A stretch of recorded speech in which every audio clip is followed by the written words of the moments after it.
Well, welcome back here as we are at Stern Field once again as it is day two of the state tournament, the senior state tournament. Again, happening here in DuBois as DuBois advancing yesterday after, again, a 10-0 win over South Williamsport. That was a final in 5. So DuBois right now finds themselves here day two hosting Holidaysburg, even though, again, according to the coin flip, that, again, they'll be the road team today, even though they're wearing the white home unis. They'll be the road team. Holidaysburg, again, winning the coin flip, will be the home squad. So, again, that's how we size up day two. We'll get into some action as well, too. We know a few teams that have been eliminated, a few teams that are moving on as part of the senior state tournament. But we'll bring on, again, myself, Nick Proietti, along with Joe Grecco right now to the left-hand side of me. We'll bring in Joe and talk about what you've seen so far here in day two of Stern Field. It's been action aplenty and some interesting, at least talking a little off air, not so much interesting, but it's pretty much the state tournament's going as it should, so to speak. Right. We've had actually a lot of close games here in day two. In the losers bracket game, the first one played today at 11 a.m. Downingtown West eliminated Mid-Valley by a final score of 8-7. That was a very close game, went 7 innings. Downingtown West was basically ahead the whole game. Every time Mid-Valley got close, Downingtown went back ahead. And then the second game, Oil City defeated and eliminated South Williamsport by a score of 8-6. Oil City is the team that lost to Holidaysburg yesterday on the 14-13 game. Again, that was a close game with Oil City going ahead, South Williamsport coming back and tying it up. And then ultimately, Oil City went ahead 8-5, and then the final ended up 8-6. And then we just had the other winners bracket game, and Upper Moreland defeated Penridge by a score of 8-3. Score is a little deceiving. Penridge actually out-hit Upper Moreland, but they actually out-aired them too. They had 5 errors that cost them about 4 or 5 of those runs. Otherwise, that was a really close game. So Upper Moreland is waiting the winner of the DuBois Holidaysburg game to be in the winners bracket finals tomorrow night at 8 o'clock. So early this morning, we started off with 8 teams. We're down to 6 so far, again, for both of these squads. Again, it's not a do-or-die matchup. Once again, both of these teams are part of the winners bracket. So, again, for DuBois, for Holidaysburg, whoever loses, again, your season gets a little bit tougher as you'll move down. And, again, we'll have to face against that Downingtown West team coming up at 2 o'clock here at Stern Field. So, again, that's kind of the situation here. So, again, both teams could be a little relaxed out there, so to speak. Again, talking a little bit off air about this matchup. Again, you mentioned last season in the state tournament that, again, it was this Holidaysburg team that was kind of the pain in the side for DuBois. Again, upending them, correct, at least in that last year's senior state tournament. Yes, they played each other in what would be tomorrow's first game because they both had one loss. And DuBois ended up eliminating Holidaysburg by an 11-6 score in that game. There are a lot of players, 7 of them from Holidaysburg and 5 from DuBois that were on those teams. So they have some familiarity with each other. Well, and again, we will see. So, again, is there an advantage? The advantage I kind of give to is, again, the boys in white to our right-hand side, who, again, will be the road team. Again, DuBois, again, obviously playing in their home stadium, again, playing and sleeping in their own home bed. So, again, you have that kind of competitive advantage. But this could go either way. So, again, Holidaysburg, DuBois, they've seen each other plenty of times. And again, we'll see what is going to happen here tonight here in DuBois. Again, a beautiful day so far. We're out of that tornado watch that was in effect throughout the day. Again, we are past that. 81 degrees as of right now. Again, a little windy, a little slight breeze. It looks like it's going kind of east to west here in DuBois. Mostly cloudy skies as well, too. No threat of rain as well. So, again, a beautiful night upcoming here in DuBois for this day 2 matchup between Holidaysburg and DuBois. Take this opportunity right now to thank our fine sports sponsors here on Connect FM. Would like to thank Star Trucking, Lifespan Family Services, Dululu Transport, Buck's Pizza, Fuse IV Bar, Napa Auto Parts, Smith's Lawn and Landscape, and Auto Undertaker as well. So, with that being said, Joe, again, you at least have a little notes. It looks like, again, looking at your piece of paper for Holidaysburg, there's not a whole lot of arms available after, again, what happened yesterday in that offensive battle between them and Oil City. Again, as you mentioned, 14-13 advantage Holidaysburg. So that's going to definitely play effect here that Holidaysburg a little light on the arms here today. Yeah, they actually used up 3 pitchers that need 1 day rest. So they're down to Hartman that is going to start tonight, who pitched 9 pitches to end the game last night. He's going to be their starter. And Tyler Steiner only threw 31, but he rolls back to 30, so he's okay to go today. But they used up Spencer Davis. He pitched 50. Tegan McCleary pitched 34, and Donnie Miller 43. So they all need 1 day rest, so they're not eligible till tomorrow. Gotcha. So they're going to be down 3 arms, where DuBois only used Wes Clyde for 30 pitches, so he's the only guy on DuBois that is ineligible to pitch tonight. I think that's going to be the key factor for tonight's game. Again, we know both teams can score plenty of runs. Again, 14 for Holidaysburg, 10 yesterday. Again, obviously with the mercy rule for DuBois, they could have scored at least plenty more against South Williamsport. But the key factor here is pitching. It's going to be defense out there. Again, who's going to come up with that competitive advantage? We shall see. Again, is Holidaysburg going to toss out their ace, or they're going to try and toss out someone on the mound to at least kind of get this kind of quick battle over here in DuBois? Again, we shall see as the night goes on. So looking forward to it, as right now both teams, again, getting announced right now. We're getting all situated here. Again, good crowd on hand, and folks trickling on out to the ballpark. We encourage those, if you are in the DuBois area, to again come on out for this ball game to Stern Field. We appreciate that. Also, too, thank you to everyone tuning in right now on the radio side, 96.7 and 99.7 FM, connectradio.fm as well. If you're live streaming as we are, and we have been on the Proietti Media YouTube channel, thank you to everyone tuning in on any side, video and audio, for tonight's ball game.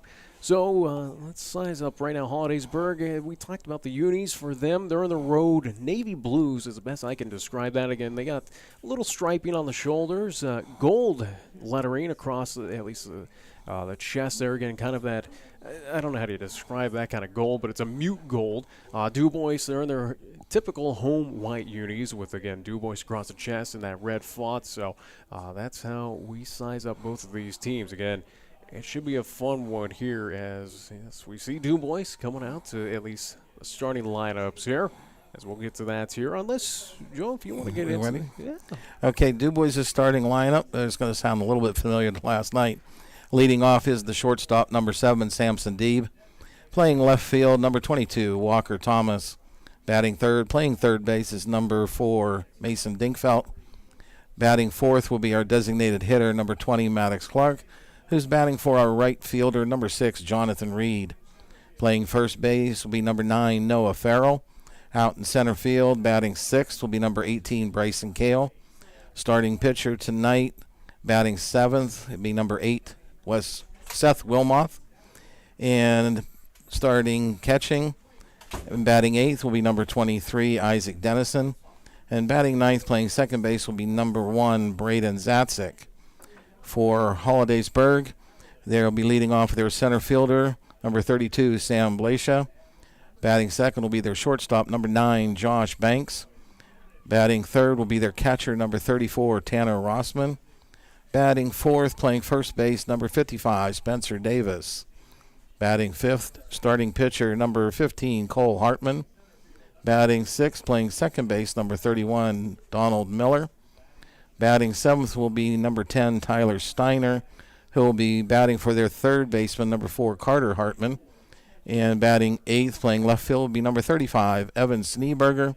And batting ninth, playing right field, number 30, Tegan McCleary. So that is your starting lineups for both squads, as right now Holidaysburg coming out and getting ready as they'll take the field.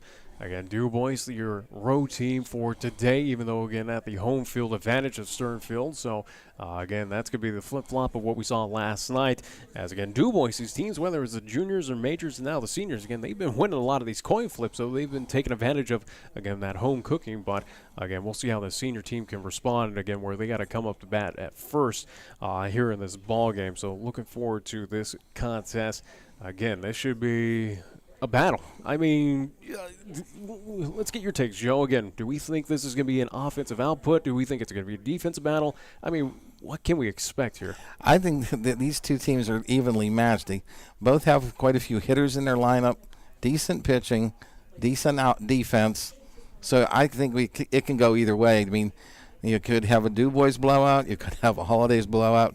You could have one of those 14, 13 games. It's going to depend, and we'll just have to wait and see what happens. Absolutely, we shall see. As we'll get ready for the first pitch, as they're going to go to the national anthem, we'll take a 2-minute timeout, and be back with the first pitch. As you're listening to Little League Baseball, DuBois Little League Baseball here on Connect FM, which is presented by Star Trucking. Car dead on the side of the road? Call The Undertaker. Auto Undertaker Towing and Repair. For 24/7 towing and roadside assistance. Tire changes, jump starts, out of gas, lockouts, 24-hour towing service serving Clearfield, Jefferson, and surrounding counties. They also handle preventative maintenance and all auto repairs, big and small. And at AutoUndertaker.net and Facebook, 592-4186 for quick, easy help 24/7.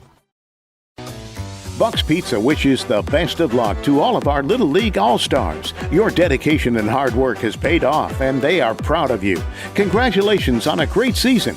Buck's invites you to fuel up before the game or refuel after a delicious $7.99 pick-a-meal. Or get a family special starting at $17.99. They look forward to serving you. Find their entire menu at buckspizza.com. Good, better, Bucks. DeLulo Transport supports our community and our Little League teams. Just like in the trucking business, the team part of teamwork is what makes winners. All of the hard work and practice has gotten you to this point, and DeLulo Transport is proud of you. So here's to all of the DuBois Little League teams. Good luck during the All-Star season, and let's play ball. DeLulo Transport in DuBois, family owned with over 30 years experience. Their reliability to deliver on deadline is what they do best. The Infused IV Bar sends the best of luck to the DuBois Little League All-Star teams. At Infused IV Bar, they're focused on your wellness. Their physician-supervised IV therapy bar offers over 15 different vitamin IV drips and vitamin injections that can assist in reversing the daily stresses of life while rehydrating and replenishing your body. Infused IV Bar appreciates all the coaches, players, and parents' hard work and dedication. Congratulations on a great season.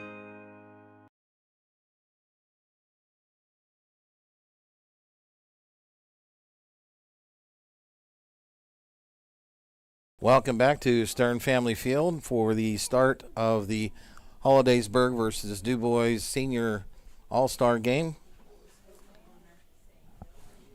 Holidaysburg's starting pitcher, Cole Hartman, left-hander on the mound as their starting pitcher, finishing up his warm-ups.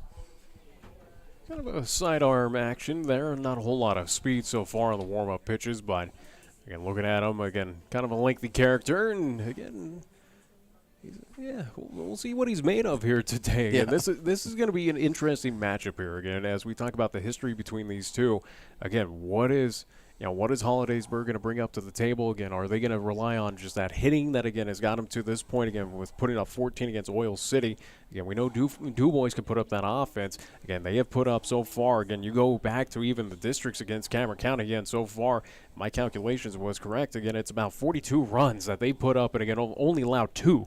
That's impressive for 3 games. That again, you put up that much at least offense. So again, we know these boys can hit.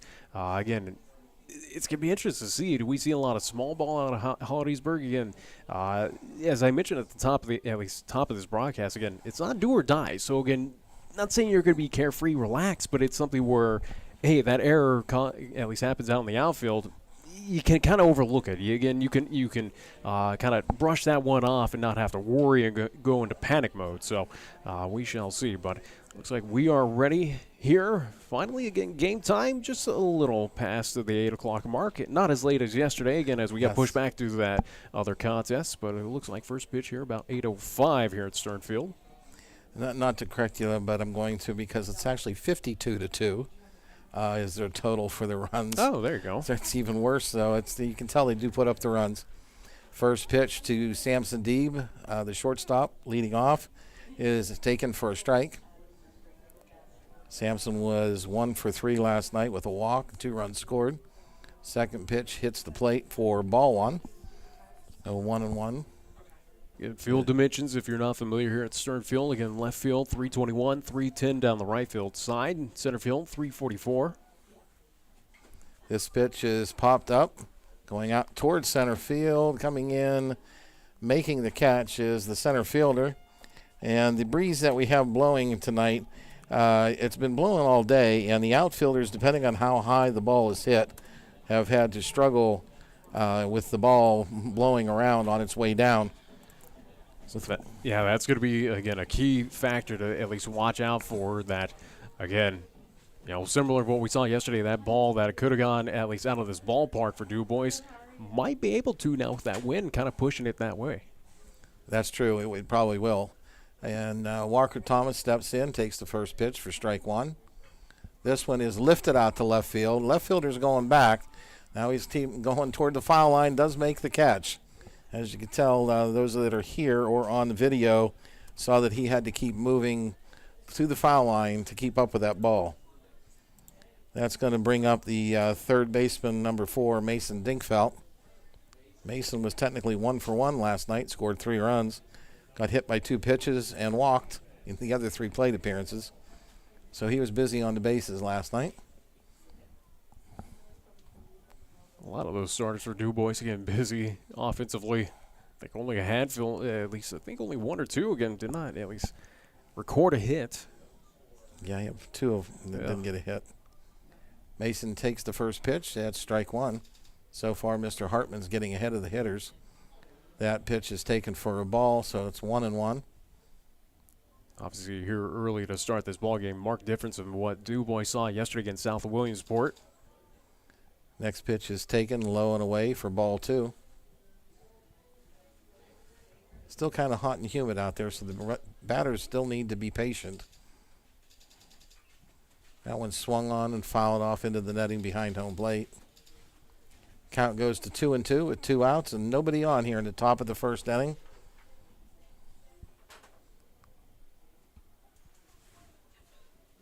Now, next pitch on the way.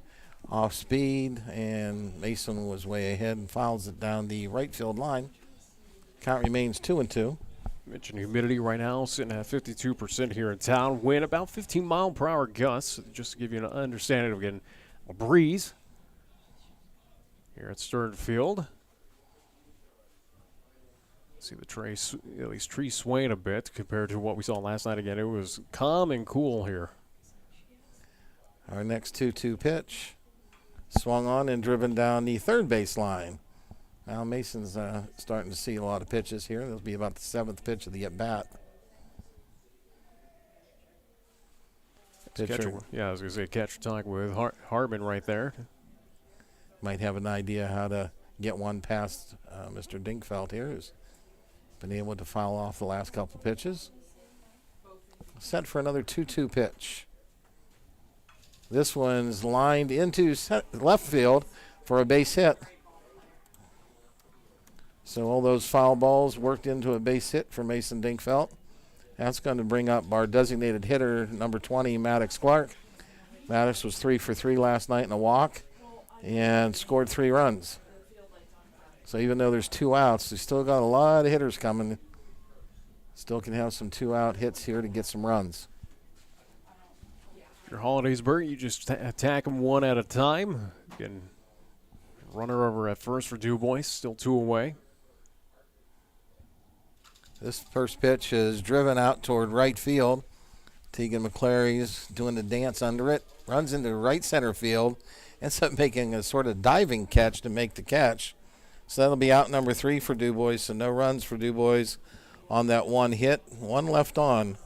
We'll go to the bottom of the first inning, still scoreless. As you're listening to DuBois Little League Baseball here on Connect FM, which is brought to you by Star Trucking. Each day in Pennsylvania, there's at least 15,000 children taken from their homes due to abuse or neglect. Foster parents provide homes to these needy children. Lifespan Family Services trains, supports, and compensates foster parents to address this problem. Call Lifespan Family Services today at 375-1314 or drop in at the DuBois Mall or at Lane Avenue in Punxsutawney. Lifespan Family Services, helping people help children every day. 375-1314.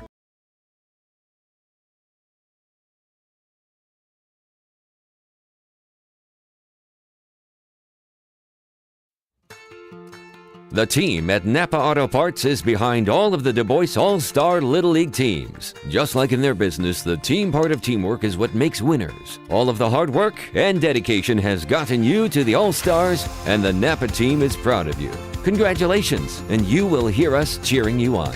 If you need auto parts, visit Napa Auto Parts and experience the Napa know-how.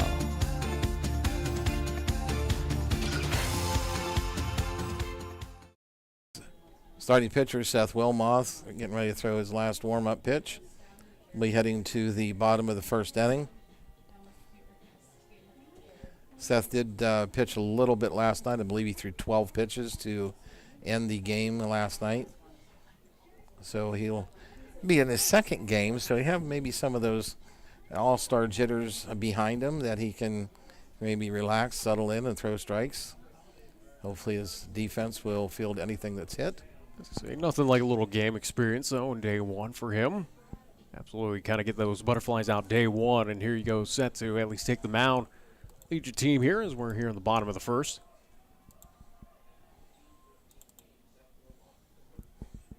First pitch is called for a strike. Blaisha last night in that high-scoring game was 2 for 4, 3 runs scored. Next pitch on its way. Off speed taken for ball one. 1-1 now. Wilmoth again taking the mound. Right-handed pitcher. Our 1-1 pitch. Low and inside to the left hand hitting Blaisha. And it's now 2-1. Seems like our right-handed pitchers struggle a little bit early against left-handers because I don't see very many left-handers during the year. Completely different view when you're throwing with a left-handed batter.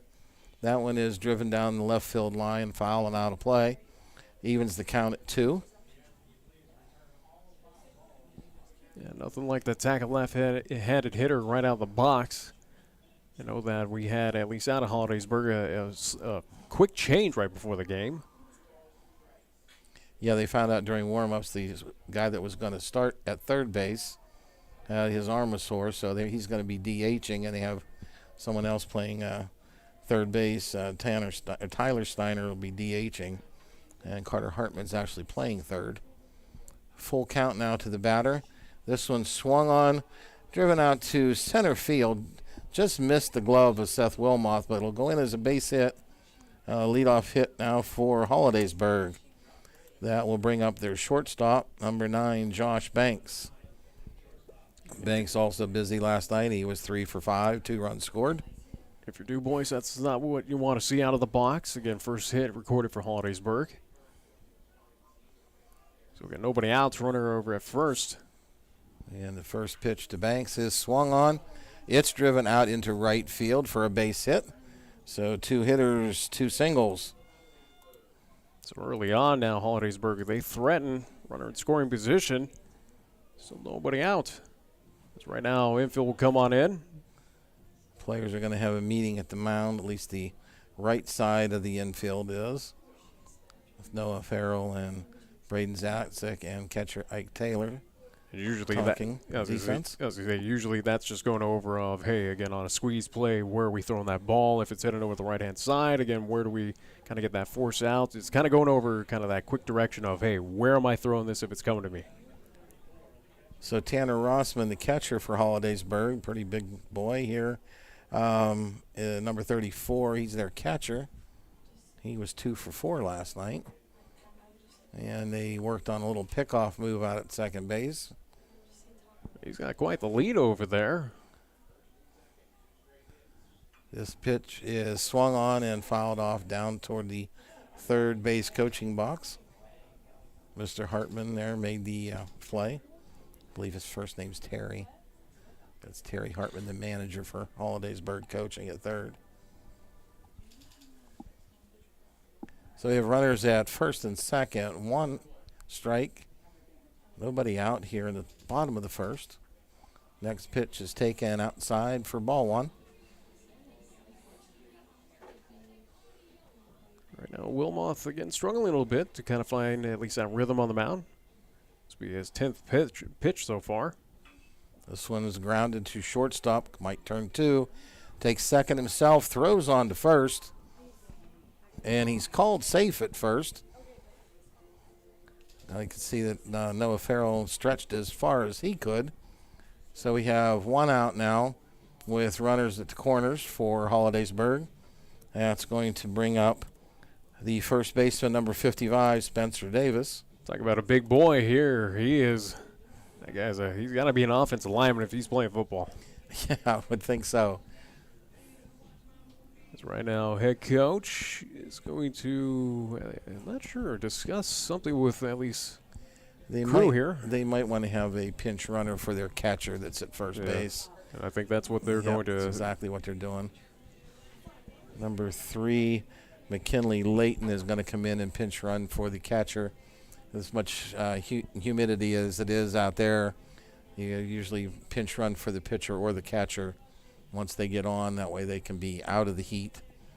As the temperature in the air, like we said, is 81 with some humidity. But when you're playing on an AstroTurf field with all those little ground-up tires that go on the field, it holds the heat pretty well, and you can feel it coming off the field when you walk on it. See, that's something unique that I've never experienced, at least where, again, I think out west, again, you got that dry heat, so you don't really see that too often outside of, again, if you have 2 outs and your catcher's out on base, you usually sub him in to at least so you can get that equipment on. But, yeah, interesting. With the humidity playing that effect, as we'll have base stolen over there at second by Holidaysburg. And the count now is 0-2 on Davis. He's taken 2 strikes looking. And we actually have 2 out. No, we have 1 out. Yes. You were correct. Second and third, 1 out. And Davis is getting plunked. I guess he did get hit.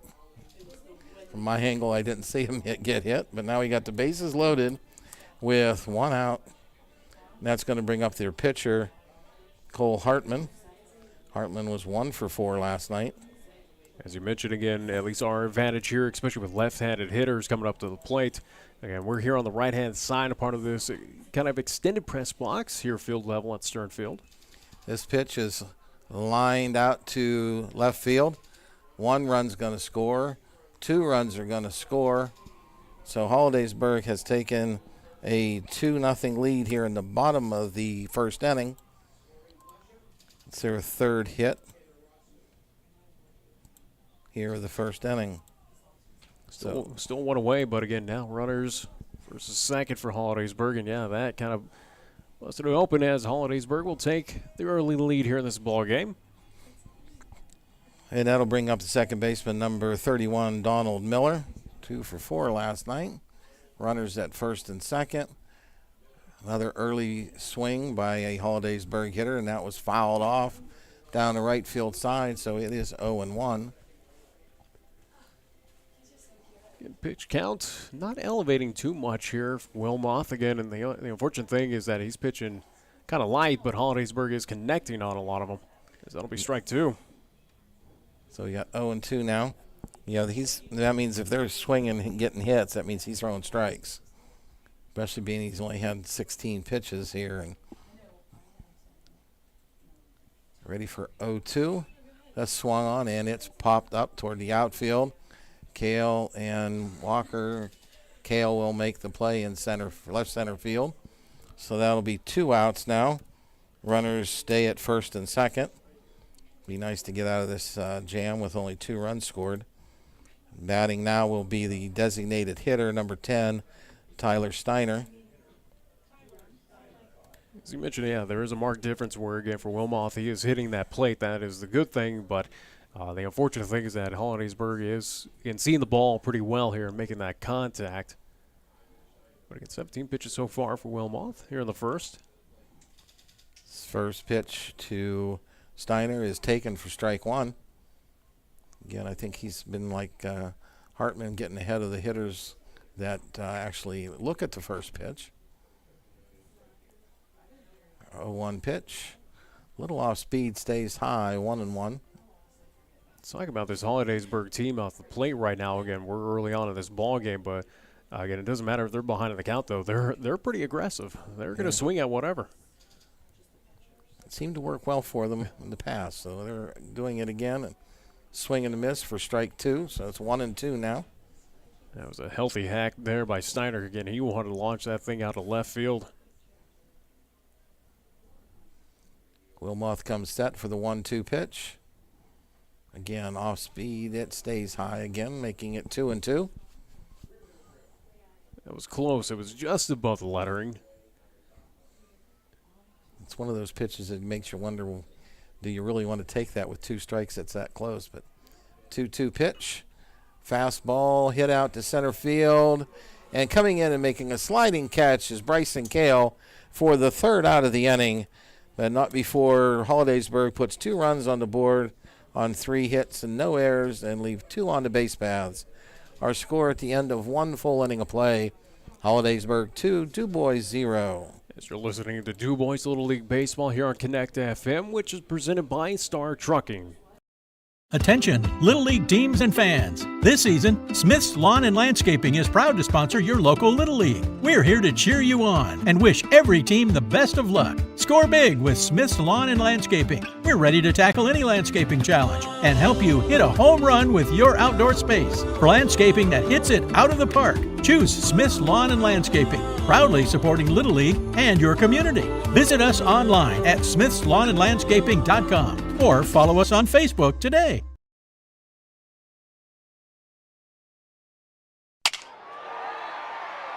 Star Trucking wishes the DuBois Little League teams good luck during the 2024 All-Star season. Right now, Star Trucking is looking for players to join their team. Now hiring day cab drivers in the Pittsburgh, Ohio, and West Virginia region. Shift work, guaranteed pay, 7 days a week hauling sand for the oil and gas industry. Apply online at startrucking.com. That's startrucking.com. Making trucking great again.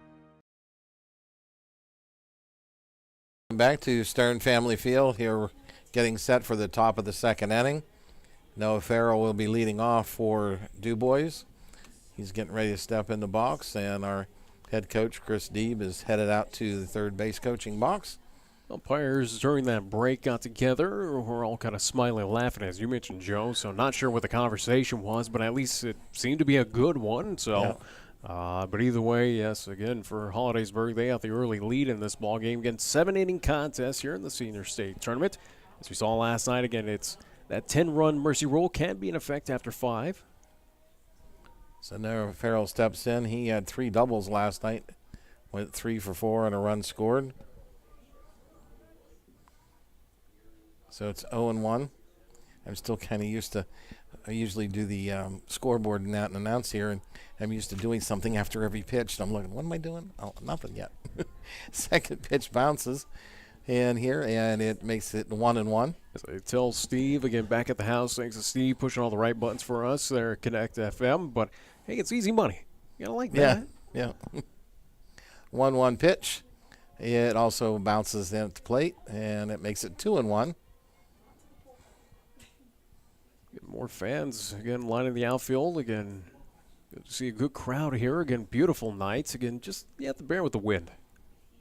Next pitch is called strike. No, I thought it was a little high, but that makes it 2-2. Step out of the batter's box and smile a little bit, saying, hey, ump, call that both ways. Oh, he steps back in for the 2-2 pitch. That one's well outside, 3-2. Good eye. Good eye so far. Again, getting it to a full count. And he's being patient, which is what we all need to do there at the plate. Next pitch swung on, grounded to the shortstop. Catches it on 2 hops. Throws to first for the out. So he ground out shortstop to first. And that'll bring up the center fielder, number 18, Bryson Kale. Last night, Bryson was 1 for 1 and had 2 walks. Nice little neon green bat for him. Knowing Bryson, that's because he wants to make sure he can find it later. I love, again, the aluminum bats, whether it's Little League, American Legion, whatnot. Again, the athletes, again, sport some interesting colors. Yes, they do. This one's driven down the right field line. That's fair. It's down in the corner, but fielded well by the right fielder. That'll hold Bryson to a single. A lot of times those going down the right field line are misplayed because of the way it jets out in the corner. That'll bring up the pitcher, number 8, Seth Wilmoth. Seth didn't start last night. He came in and did get to bat a couple times, and he was 1 for 1. Cale takes his lead at first, being careful with the left-hander. Wilmoth swings at the first pitch, fouls it behind home plate for strike 1. Battery meeting here for Holidaysburg. Probably just going a quick over the signs right now for both. So right now count 0-1, 1 away. Again, runner over at first here for DuBois. Yeah, a lot of these pitchers, the pitch actually gets called by the coach from the dugout, relayed, like the catcher just looked over, and now he's giving the pitcher the sign. So maybe he didn't get a pitch he expected. Yeah, but only that signal was to throw over to first. So the count remains 0-1. Cale takes his lead. Pitch taken for strike 2. That was something a little off speed. Coming from left-hander, it looks a little different. That's why maybe the first trip through the batting order. They're getting their hitting legs here, and 0-2 now. Be interesting the second trip through the lineup. Seth reaches for that off speed and fouls it down to the third base line. It was a waste pitch right there by Hartman, but again, didn't expect Wilmoth to reach out again, make contact with that, so still stays alive. He hits something toward left field now. That wind is really picking up out there now. That pitch is well outside. Easy take for the 1-2 count. In Hartman's mind right there, he's saying, hey, Wilmoth already swung at that one outside earlier. Let's see if he does it again. Yeah, how far outside will he swing? So 1-2 pitch. This one's hit slowly to shortstop. They go to second. Oh, boy, that's a really close play at second. But they call Bryson Cale out. That'll put Seth Wilmoth at first base with 2 outs. And then bring up the catcher, number 23, Isaac Dennison. Dennison caught last night, so they DH'd for him last night, but tonight they're letting him bat. He swings a pretty good bat during the regular season. He'll bat here for the first time in the state tournament. Pickoff throw over to first. Bryson Cale bat without a problem. Hartman's got a nice, obviously being a lefty, but again, a nice smooth, at least, pickoff attempt. He throws it pretty hard over, too. It's not like he just loops it over there. Dennison swings at the first pitch for strike 1. And we'll see at this level, again, could that prove to be costly at some point in time in this ball game. No balls and 1 strike on Dennison. This one he takes a good look at, but it takes it for a strike. Looks like the lefty is living on the outside corner, and guys are trying to judge whether it's on the plate or not. This one off speed stays outside for ball 1. He was hoping he was going to reach at that one on that waste pitch, but again, count moves 1-2. DuBois has seen a lot more pitches this inning. They're up to 29 now for Mr. Hartman. This one is drilled out of play down the right field line. Count will remain 1-2. DuBois trails here 2-0 here in the top of the second inning. 1-2 on the batter. 1-2 pitch. Swung on. It's popped up and behind second base and drifting back.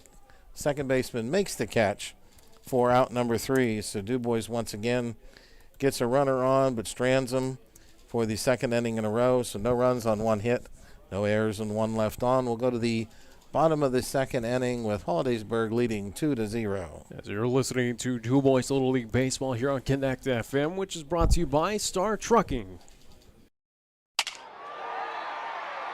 Star Trucking wishes the DuBois Little League teams good luck during the 2024 All-Star season. Right now, Star Trucking is looking for players to join their team. Now hiring day cab drivers in the Pittsburgh, Ohio, and West Virginia region. Shift work, guaranteed pay, 7 days a week hauling sand for the oil and gas industry. Apply online at startrucking.com. That's startrucking.com. Making trucking great again.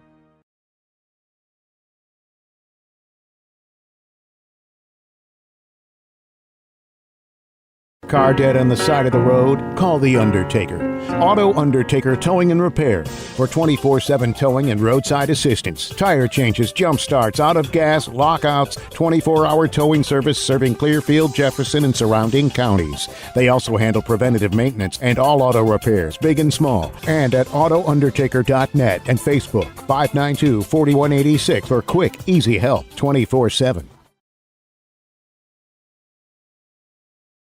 Family Field here for the bottom of the second inning. DuBois is out there with getting their warm-up pitches in. Holidaysburg will send up their 8, 9, and 1 hitters. But the damage has been done, though, by Holidaysburg early on. Again, putting up 2.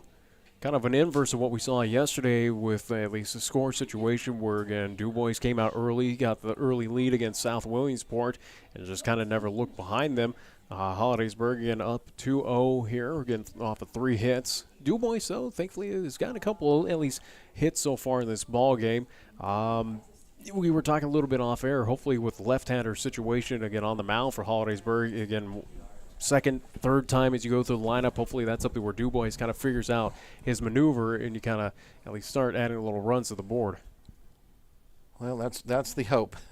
First pitch to Schneeberger, the left fielder for Holidaysburg, leading off here in the bottom of the second, is a swing and a miss. The other thing that DuBois can actually look ahead at is the fact that Holidaysburg was way ahead yesterday. It was 11-2 at one point. There's a nice catch out in center field by Bryson Kale for out number 1. And then Oil City scored 9 to tie it up 11-11. So you can't... So basically no lead is safe. Exactly. That was a nice sliding catch out there by center field, again, making that play.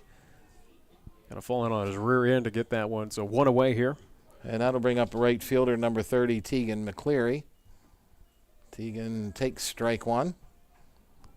Again, Seth is pitching ahead in the counts, which is what you like to see. And the other positive thing is we haven't seen anybody strike out for DuBois. They're at the plate. They are actually making contact, which is always good.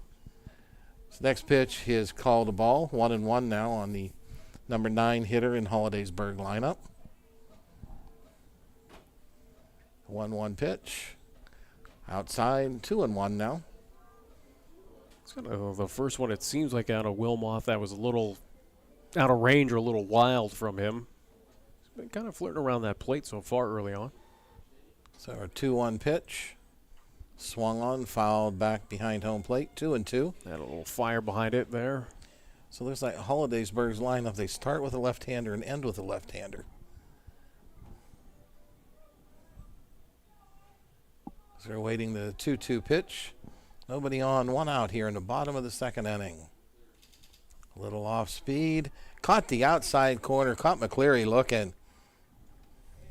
So that'll be the first strikeout for Seth Wilmoth, and I believe that's the first strikeout of the game. The next batter now will be Sam Blascia, their center fielder, who led off the game with a base hit. So nobody on and 2 outs. Wilmoth shakes off the catcher, then nods yes. And that pitch is in there for strike 1.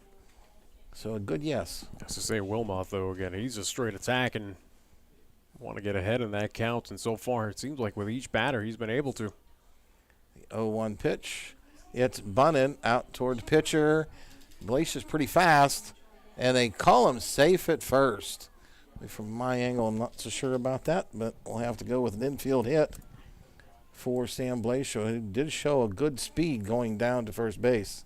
Unfortunately, at this level, there is no instant replay, even though we are bringing it to you on the video side, but there is nothing like that in the pros. So, again, you got to trust the ump call on that one. So he is safe. 2 away, runner at first. That'll bring up shortstop Josh Banks. He also singled in the first. And he's another left-hander, so now you wrap around, you end up seeing 3 left-handers in a row. That pitch, I believe, was a ball. The scoreboard has 0-1, but I think that's left over from the prior batter. Yeah, he's fixing it now. So it is 1-0. Next pitch called ball 2, 2-0. That looked like it didn't miss by much. I was going to say, I could hear the audible groan by the at least home fans here. Won that one. So 2-0, 2 outs, runner at first. 2-0 pitch. Bounces in there, and they might have him picked off at first, but he gets back in safely. Runs the count to 3-0. Now here's a question for Banks right now again, as you mentioned ahead. Has he got the green light, or is he going to hold up here? Well, we'll Again, we know that at least Wilmoth can hit the strike zone. Yeah, coach went through some signs to both the runner and the batter, and it's ball 4. Whether he was taken or not, it was ball 4. That'll bring up catcher number 34, Tanner Rossman. So sizing up the situation here is that Holidaysburg threatening again on the base pass. Runner at first and second, 2 away. So we'll have the 2-0 advantage here, bottom of the second. Kind of got that deuces wild situation here. First pitch popped up in the infield. First baseman Farrell makes the catch right at first base. And that'll be out number 3. I'm not sure why the runner that was at first was still standing at first. Kind of made some contact with Farrell while he was making the catch. But that'll be the 3rd out of the inning. So Holidaysburg has made a little noise with a single and a walk with 2 outs, but strands them both. So we'll go to the top of the 3rd inning with DuBois trailing Holidaysburg by a score of 2-0. As you're listening to or watching DuBois Little League Baseball here on Connect FM, which is brought to you by Star Trucking. Buck's Pizza wishes the best of luck to all of our Little League All-Stars. Your dedication and hard work has paid off, and they are proud of you. Congratulations on a great season. Buck's invites you to fuel up before the game or refuel after a delicious $7.99 pick-a-meal. Or get a family special starting at $17.99. They look forward to serving you. Find their entire menu at buckspizza.com. Good, better, Bucks. DeLulo Transport supports our community and our Little League teams. Just like in the trucking business, the team part of teamwork is what makes winners. All of the hard work and practice has gotten you to this point, and DeLulo Transport is proud of you. So here's to all of the DuBois Little League teams. Good luck during the All-Star season, and let's play ball. DeLulo Transport in DuBois, family owned with over 30 years experience. Their reliability to deliver on deadline is what they do best. Back to Stern Family Field. The pitcher and catcher for Holidaysburg just made it back out to the playing field, so they're just getting ready to do their warm-up tosses. The catcher made the last out, so the pitcher stayed in the dugout in the shade, maybe a few degrees less in the dugout, so they decided to come out together, so he's not standing out in the middle of the field waiting. Yeah, not sure right now what the field conditions are at level. Again, we're in the nice air-conditioned booth here. Again, can't complain about the conditions here. But, yeah, again, last time checking, again, 52% humidity. It feels like 83 currently right now here in DuBois. Mostly cloudy skies. Again, no threat of rain, thankfully. So, again, as we have those thunderstorms, again, the remnants of the tropical storm at least kind of cropping up from at least the south there going through Texas. I know it played a little havoc up in New York, and again, we have that threat of a tornado watch, but thankfully that weather is kind of well out of our area. That's for sure. And we were looking at that last night thinking, oh, could have a long night. Well, now we got Braden Zatzik, our second baseman, getting ready to step in for the first time tonight. He swings at the first pitch, in the hole at shortstop, long throw. And he's called out from our vantage point. We really can't see first base, so that is a tough. That's a tough play to make, even for the pros. That's impressive, at least to get that across the body there. So 1 away. Wow. And Zatzik's not exactly a slow runner either. That'll bring up our leadoff batter. So we'll start our second trip through against the lefty. So shortstop Samson Deeb will step in. He flew out to shallow center field in the first inning. First pitch, called ball, low and outside, gets away from the catcher. But he'll easily retrieve that, get it back to Hartman. He'll refresh. Well, we're ready for the 1-0 pitch to Deeb. It's low and away for ball 2. 2-0. Good eye at the plate right now with Deeb. Our 2-0 pitch on the way. It's low and outside for ball 3. These definitely are pitches right now from Hartman that are kind of well out of the strike zone. So we're getting a little wild right now. Yeah, Hartman only threw 9 last night, so he still should be pretty fresh. That pitch came in and called strike on the inside part of the plate, 3-1.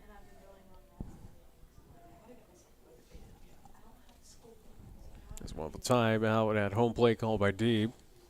Looks down at his dad for his sign, and looks like the sign is stand still and get a hit. Next pitch is fouled down the third base line toward his dad. Yeah, his dad will kind of point towards his head saying, hey, that was well outside. That was ball 4, but Deeb, he's still keeping alive. Again, full count here. Managed to pull an outside pitch down the left field line. So that's how far ahead of it he was. He used a sand wedge on that one to at least get that out of the turf. Wind is blowing. Look at his uniform is just flapping away on the pitcher. This pitch is popped up behind home plate and into the stands, out of play. Count remains full, 3-2. Trees behind the left center field stands are just blowing hard right now. This wind reminds me of home, where we're getting right there on the Great Plains there in Wyoming and whatnot. That's all we get out there. You get hurricane force winds. Well, that's nice for making you feel at home. Yeah. I don't miss that one bit. Full count. It's in for low for ball 4. If you look over at the swimming pool, that little water spurter, that water is blowing right off into the grassy area around the pool. So that's how hard the wind's blowing. Oh, I bet that feels good, though, for those in the pool area, though, getting sure. cool off. Stepping in now for the second time, who's 0 for 1, is the left fielder, number 22, Walker Thomas. Samson Deeds taking his lead at first. Again, they got to be careful because left-handers have a little bit of advantage on the move to first. Just quickly step off and throw toward first, or keep their feet still and throw to first. Got a big advantage than a right-hander.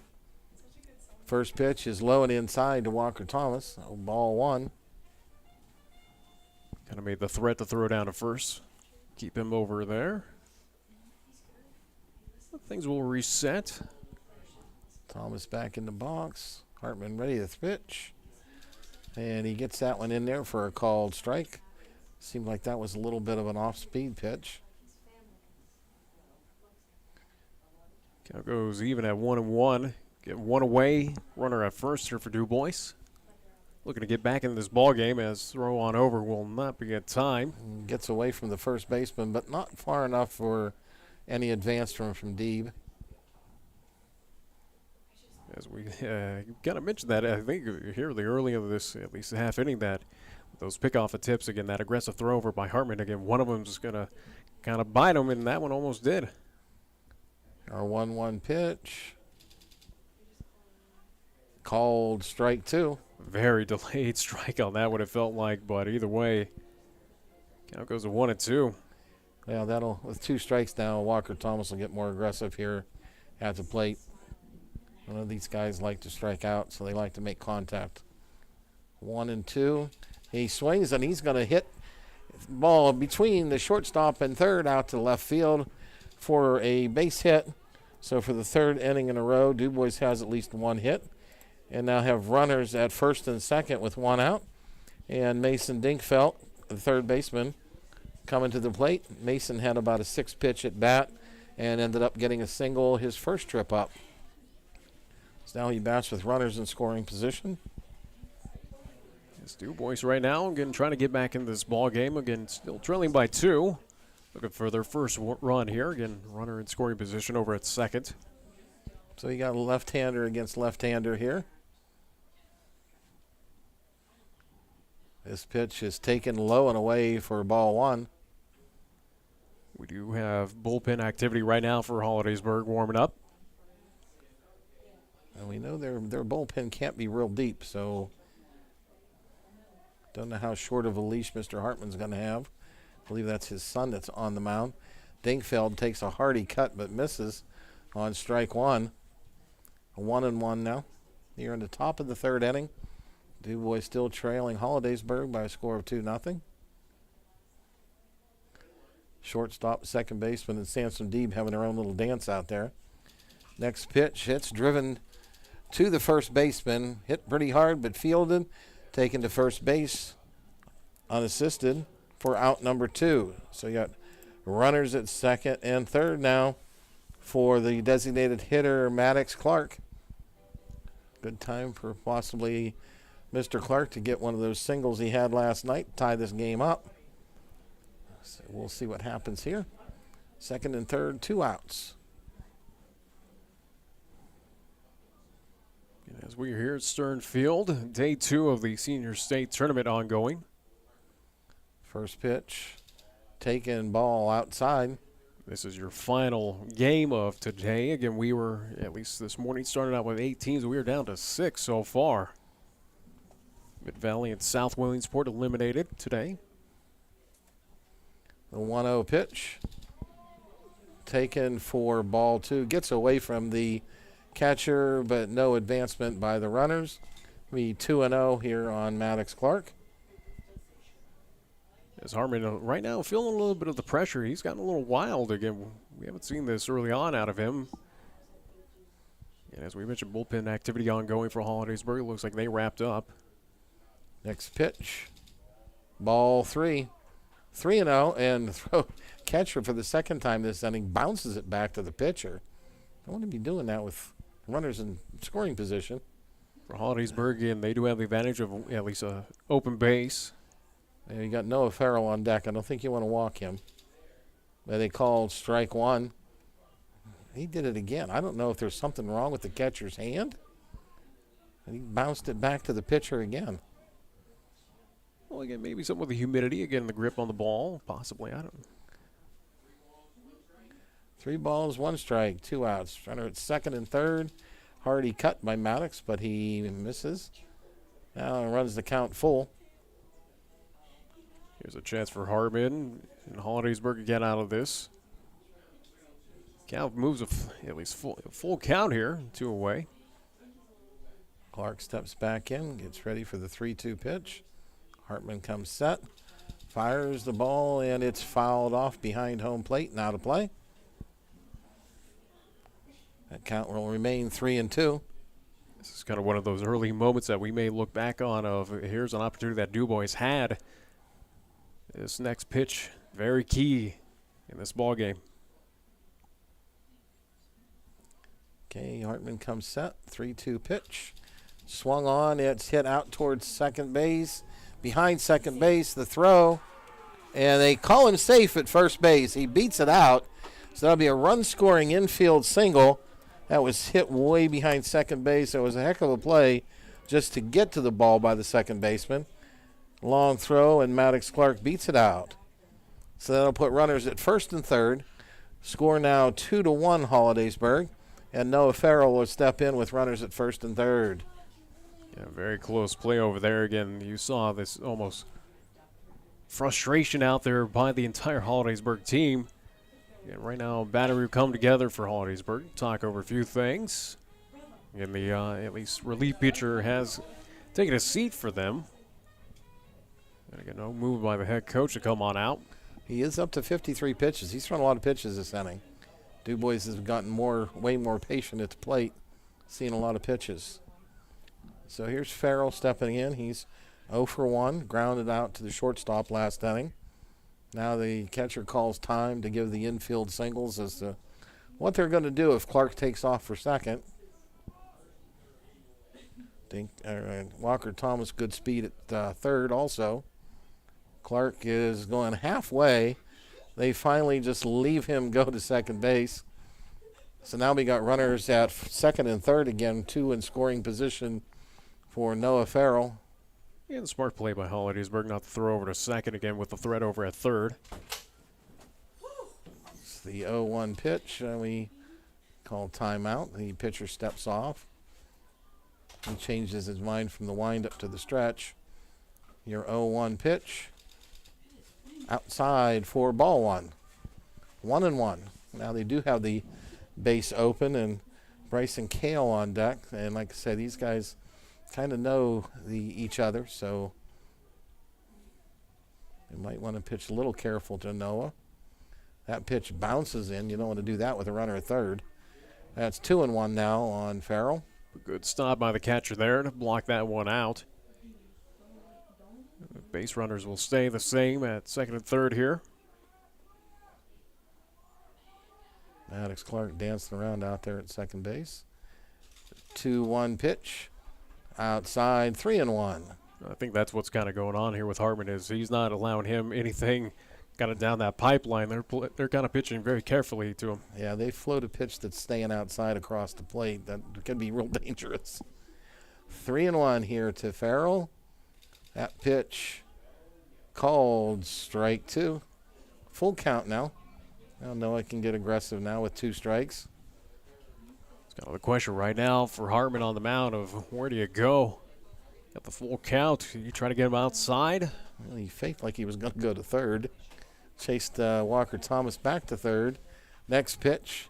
That's fouled off deep down the right field line and out of play. He tried that outside corner pitch. Don't know if it was going to cross the plate or not, but Noah spoiled it by hitting it down the right field line foul. See if now they'll make a mistake and float one across the plate. Count remains full. 60th pitch upcoming here for Hartman. Farrell calls time. It's kind of an ongoing chess match here. You're trying to frustrate Hartman. It looks like it's working right now. It could be a key at bat again for DuBois. Pitch is well outside for ball 4. So that'll load the bases for Bryson Kale. Bryson got a single back here in the second, and now he's batting with 2 outs and the bases loaded. Pitcher is looking at his dad because his dad is coming out of the dugout. Yes, he's looking for the up to call the timeout. Yeah, as he'll finally get granted, and the whole infield will come on in for Holidaysburg as, yes, we will have that pitching change. Yep, he's bringing somebody with him out of the pen. Brought the hook with him. Looks like that's going to be number 3 coming out for Holidaysburg. Let me switch the lineups here. And number 3 is McKinley Layton. He has not pitched, so he's like the 6th pitcher. So out of 6 deep on a senior league roster. I don't know how much pitching he would have done so far this year. But I think for Holidaysburg, this is the right move for them again, as they're pretty much showing respect to DuBois of saying, hey, you got a short hook. We can't afford anything. We know how good this team is. So basically right now they're trying to stop any momentum with, again, at least going to Layton here on the mound. Well, it's 60 pitches. Now Mr. Hartman will be done. He'll need 2 days rest, so that'll be Thursday and Friday. So unless they make the finals on Saturday, he will not be doing any more pitching. And luckily for DuBois, the catcher just threw the ball back. He went to second base with it, where the second baseman plays. Yeah, thankfully, that wasn't in play. So, again, you kind of at least shake that one off. Again, winner of this ball game will play tomorrow night here at Stern Field. We'll take on Upper Moreland. Loser of this contest will play tomorrow at 2 o'clock. We'll take on Downington West. So that's the matchup right now, part of the Senior State Tournament. Again, win, you continue on. Win, you're pretty much guaranteed, again, at least another game up until Friday, how the bracket sizes up. So right now, again, both teams understand that, hey, it's not do or die, but you definitely want to avoid early on in this tournament moving down to that loser's bracket. So right now, I think that's why, again, as I alluded to, with that relief pitcher coming out, again, Layton for Holidaysburg, they understand that, hey, we need to stop all the momentum. We got to end it here and get back out on the offensive side. So, but credit to DuBois, again, doing this all with the 2-out magic. Again, bases loaded to size things up. Again, they are down by 1 run. Again, this is a key matchup here right now with these two that one swing of the bat, and if that makes at least good territory in the outfield, that should score at least 2 and give DuBois their first lead, hopefully. Yeah, and luckily for DuBois, it's a lefty relieving a lefty. So the arm angle and release position stay the same, at least close, so that they it's not like they're switching to a right-hander view. Looked like Layton had a little bit extra speed on those pitches watching him warm up as He is good to go. And we're back to action here at Stern Field. So, like I say, center fielder Bryson Kale will be stepping in. Base is loaded and 2 outs here in the top of the third. DuBois looking to either tie this up or take the lead. First pitch from the new pitcher. Bounces at home plate. Gets away from the catcher, but not far enough for any advancement. And he underarmed that one, underhanded it back to the pitcher. This seems to me like this could be an issue later on if we get somebody at first to be stealing bases. Next pitch is missed inside. 2-0 now with the bases loaded. You can tell Leighton right now, again, feeling the pressure, again, trying to get out of this sticky situation. Again, bases loaded, 2 away. Our 2-0 pitch. Called, strike one, 2-1. Looked like Kale, no matter what, was taking that pitch all the way. Yeah, that's actually a good sign that we're going to hopefully all stay patient and wait for a good hitting strike. 2-1. That pitch is also in there for 2-2 now. As we see the catcher again, he's at least a throw over to the mound again, having to take a couple steps. So again, not sure if arm, at least a little pain, hand, at least an issue right now. Something going on with him. Be interested to see if he comes out catching the next inning. This pitch is swung on and missed. So that will end the inning with the bases loaded, but DuBois does cut the run in half, or the lead in half, and now are losing 2-1 to Holidaysburg as we move to the bottom of the third inning. As you're listening to and watching DuBois Little League Baseball here on Connect FM, which is presented by Star Trucking. The Infused IV Bar sends the best of luck to the DuBois Little League All-Star teams. At Infused IV Bar, they're focused on your wellness. Their physician-supervised IV therapy bar offers over 15 different vitamin IV drips and vitamin injections that can assist in reversing the daily stresses of life while rehydrating and replenishing your body. Infused IV Bar appreciates all the coaches, players, and parents' hard work and dedication. Congratulations on a great season. Each day in Pennsylvania, there's at least 15,000 children taken from their homes due to abuse or neglect. Foster parents provide homes to these needy children. Lifespan Family Services trains, supports, and compensates foster parents to address this problem. Call Lifespan Family Services today at 375-1314 or drop in at the DuBois Mall or at Lane Avenue in Punxsutawney. Lifespan Family Services, helping people help children every day. 375-1314.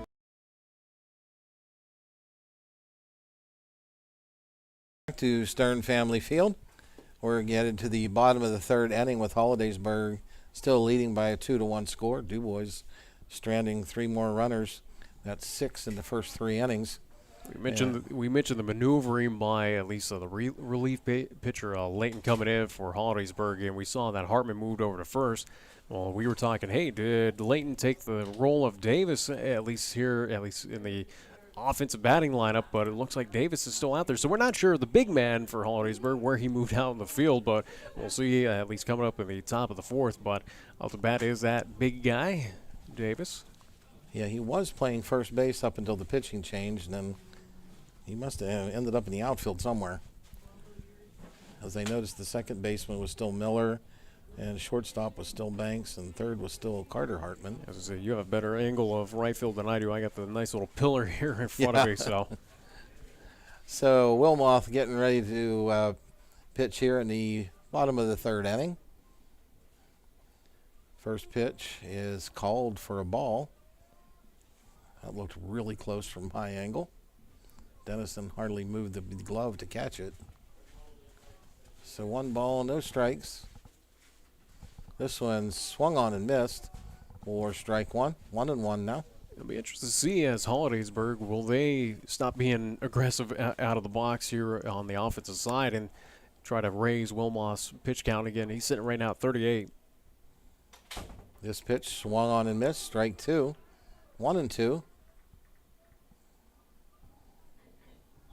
Hopefully Seth can hold us to 2-0 or 2-1, so we can get back up and maybe get some runs here in the Top of the 4th inning. Davis will call timeout at the plate, readjust his batting gloves. Step back right in. Our 1-2 pitch. Outside 2-2. That had to be close. Here they are. Yeah, at least it sounded like the everybody on the field. I was to say the dugout for DuBois kind of getting into it. Our 2-2 pitch. Swung on. Missed for strike 3. Got the big man to swing at that one, so just like that, one away here in the bottom of the 3rd. And that'll bring up number 15, Cole Hartman, who in my lineup card's playing first base. He was got a single in the 1st inning. First pitch swung on and missed, strike 1. As right now, again, out of the box, the momentum and confidence was all with Holidaysburg, but now after what we just saw there at the top of the 3rd, it's definitely shifted to DuBois. Wilmoth's 0-1 pitch. Hartman holds up on a high one, so it's 1-1.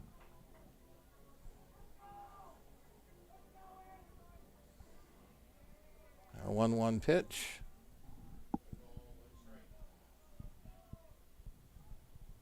Off speed, short hops the catcher, 2-1.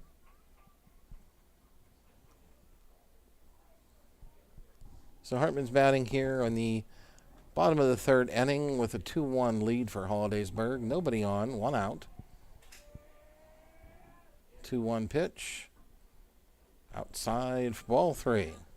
Wilmoth daring Hartman to swing. But good eye at the plate so far by him. Again, 3-1 count.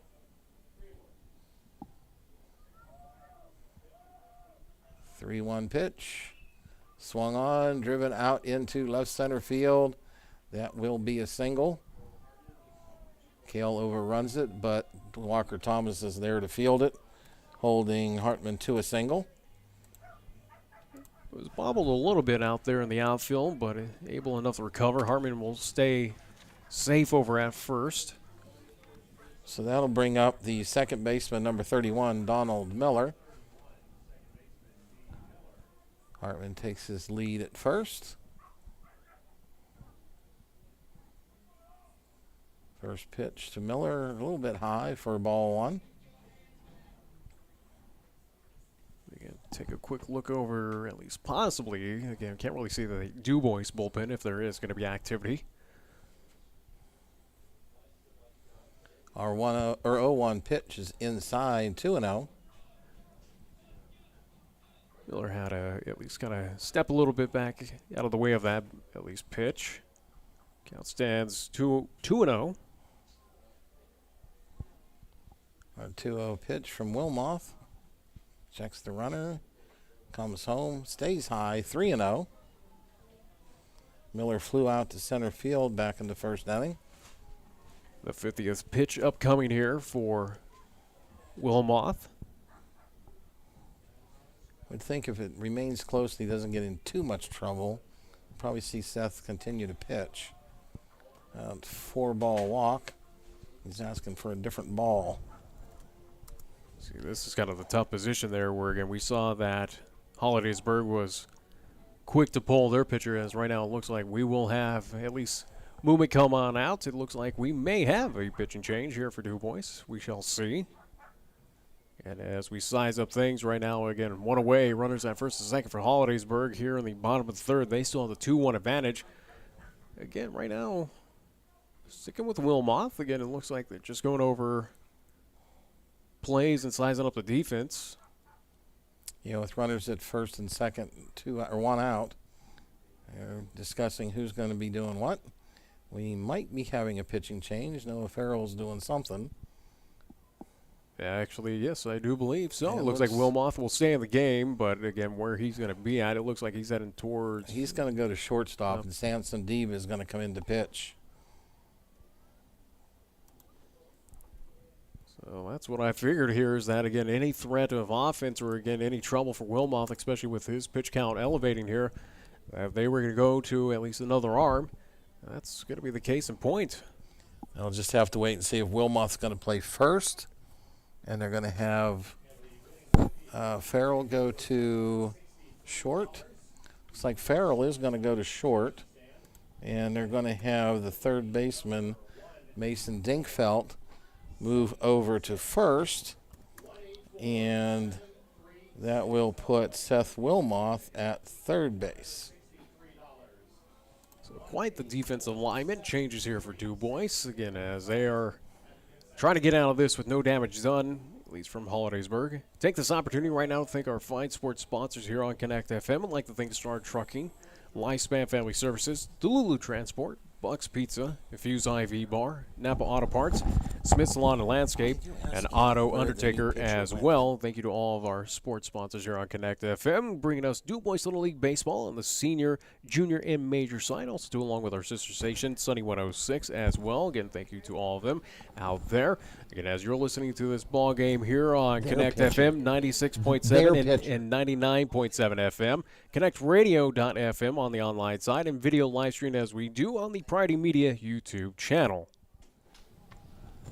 Okay, while we were doing that, I did find out that Spencer Davis did go to right field. They pulled Tegan McCleary out of right, and that's where the new pitcher for Holidaysburg is hitting. So, designated hitter Tyler Steiner steps in. First pitch is in there for a strike from Samson Deeb. Deeb's a much harder thrower and more of a strikeout pitcher, which is what they kind of need here with runners at first and second with one out. One's going to be outside. Yep, outside. Kent will even up at 1-1. Deeb's getting the sign from Dennison. Our 1-1 pitch. Called for strike two. 1-2. A little delayed call there by the umpire. Again, we've seen that quite a bit here in this ball game. That again, he sits and thinks on it, but eventually goes to that strike. So 1-2 pitch coming from Deeb. Off speed. Nice stop there by Dennison with runners and scoring. There's runners out there. Keeps him at first and second. 2-2 now the count.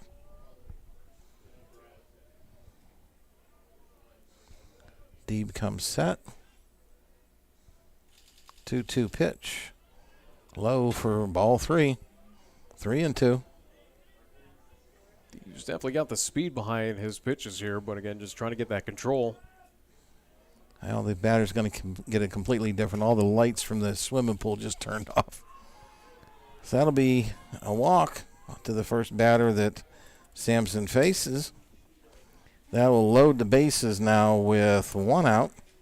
Brings up left fielder number 35, Evan Schneeberger. And he flew out to center field. This is another key moment here in this ball game. Bases loaded, one away. Holidaysburg looking to extend that to their lead.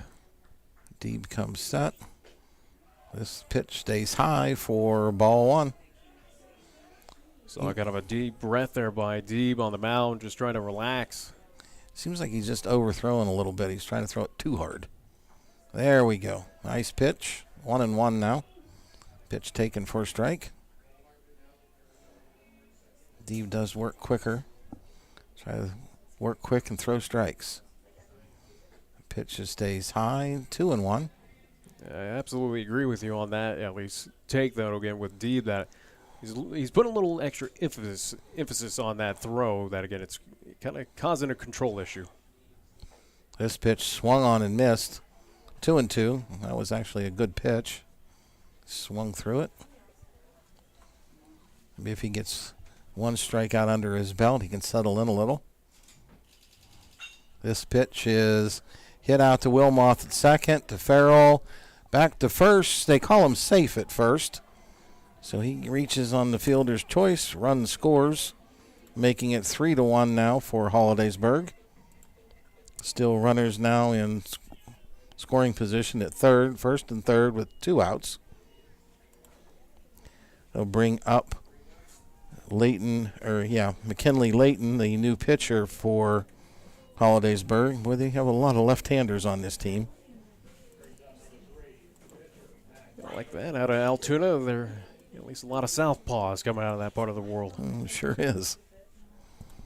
So first and third, 2 outs. This pitch is fouled off down the left field netting. Retrieved by the catcher. Counts 0-1. So we can limit the damage to 1 run here and get the bats back out. 0-1 pitch. He squares around like he's going to bunt. Runner takes off for second. No play. Pitch was a ball, so it's 1-1 now with runners at second and third.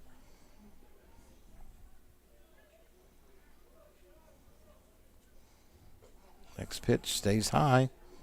2-1. I'll give credit to Debo. He is throwing some high heat, though. He's got some speed behind those pitches. Yeah, it's too bad it's high heat and not strike heat. That pitch is swung on. Again, fouled off into the netting and rolls the whole way out to the foul. Retrieved by the left fielder. Runs the count 2-2. Might be good setup here for an off-speed pitch. He's thrown nothing but fire since he's been in. Be his 15th pitch already.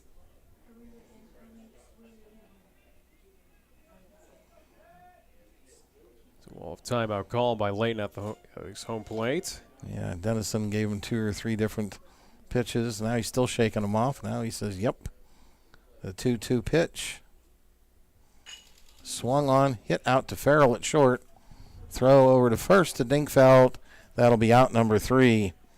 So Holidaysburg does get a run, get their lead back to 2.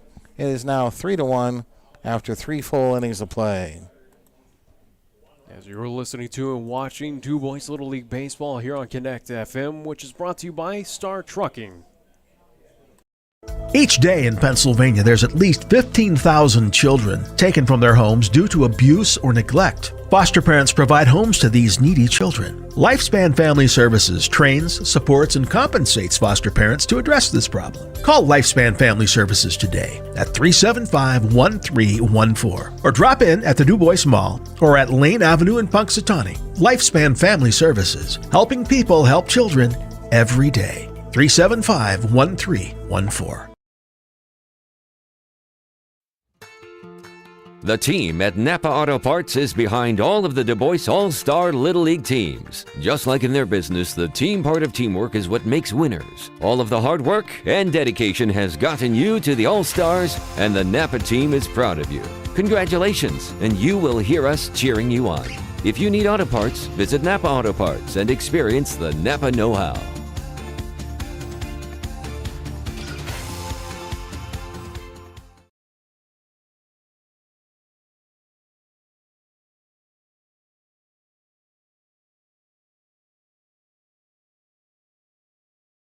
Welcome back to Stern Family Field as we move to the top of the 4th inning. In a 3-1 ball game with Holidaysburg leading DuBois Senior League All-Stars. As you mentioned there, as we're seeing more of a pitches happening, Rossman, again, right now on his knees, the catcher for Holidaysburg. Again, he's had throwing issues so far in this ball game. He's right now struggling to get that thing about 15 feet in front of him.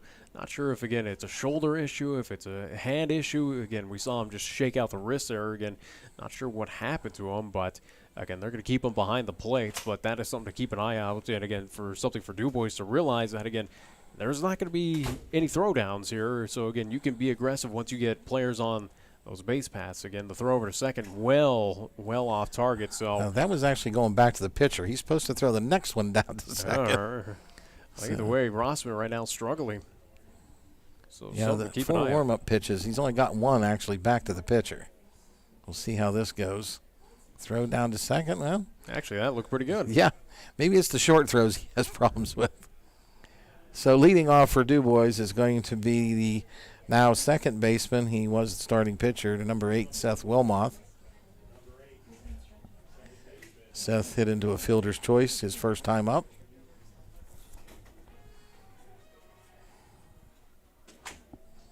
So Leighton McKinley out on the mound.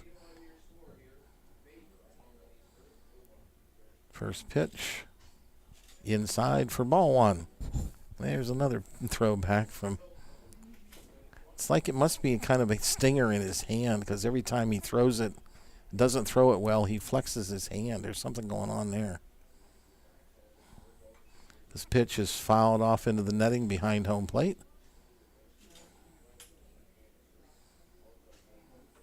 A little bit better on that throw there. But definitely something to keep an eye on, at least so throughout this ball game.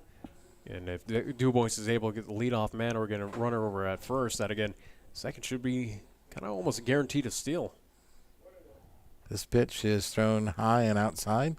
2-1 now on DuBois' leadoff hitter here in the top of the fourth. Unless Rossman's just pulling the ultimate just acting job right now on us, and again, he just throws fire over to second, so that would be an interesting maneuver.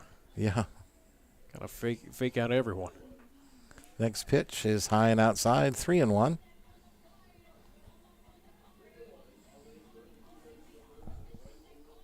Holidaysburg again leading this ball game 3-1, top of the fourth. The 3-1 pitch. It's in the turf because there's no dirt. 3-1 makes it 4-0 for a walk for Seth Wilmoth leading off here in the fourth. That'll bring up DuBois' catcher, number 23, Isaac Dennison. So as I mentioned again, this is the key moment here to see what DuBois does on the base pass to see if they will be aggressive here. Wilmoth taking his lead off of first. Stays put. Dennison bunts it down the third base line.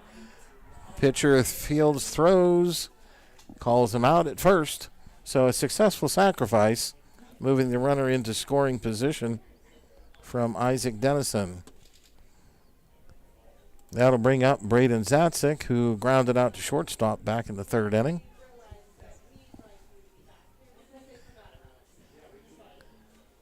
So Rossman can't throw to the pitcher. How will he be able to throw to third? Well, remain to be seen. Zatzik calls time. McKinley doesn't even know yet. He steps off. So we'll get back to action here. The left-hander steps back on the mound. Comes set. Wilmoth has his lead. First pitch is high and outside for ball one to Braden Zatzik. As Layton coming in relief for Holidaysburg, was able to get out of a tough situation there at the top of the third. Having a little difficulty here, spotting the strike zone. The 1-0 pitch. High for ball two. Catcher Rossman tried to frame that one, pulled it down, and Rossman trying to get at least understanding from the home plate umpire of how much did that miss. He told him it was a little high. 2-0 pitch. That one's outside, 3-0. Now Rossman's actually getting up and walking several paces onto the field to throw it back. He's trying to work through something. Again, not sure if he obtained that injury. He must have here in this ball game somehow. That pitch after a fake bunt attempt for Zatzik, and he takes it for a strike. So 3-1 now. Wilmoth getting a good-sized lead out there at second base. Second base creeping over. This pitch is well low and inside. So that'll be another walk. Second walk on the inning. That'll turn the lineup over. Bring up pitcher number 7, Samson Deeb. So we're back to the top of the order. As we'll have head coach come on out for Holidaysburg. And not sure if this is going to be another pitching change here. Well, he's only at 16, so unless he doesn't like what he's seeing out of McKinley, it might just be anything wrong, any idea why you're walking people. And again, he's like 6th on the depth chart because he's the 6th pitcher used. I don't think he's one of their aces. So I don't really know how much pitching he would have done. All the infield is now in there talking to see what they'll be doing with runners at first and second and one out. And again, it's a situation right now for Holidaysburg. Again, you show respect to DuBois. You don't want them back into this. You're trying to find any way to stop their momentum.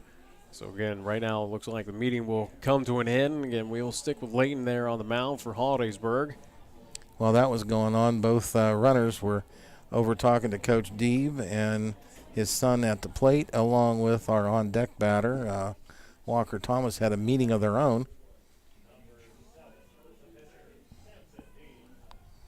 So Deeb steps in. Leighton McKinley takes the mound.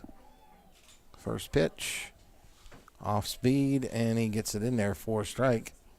It seems like that was just a meeting there for Holidaysburg to calm down Leighton, just say, hey, one pitch at a time, kind of adjust a few things. As Leighton finds himself ahead in the count. Comes set for the 0-1. Off speed, or maybe that's what he told him to do. Don't try to overthrow. Maybe he thought that's what he was doing.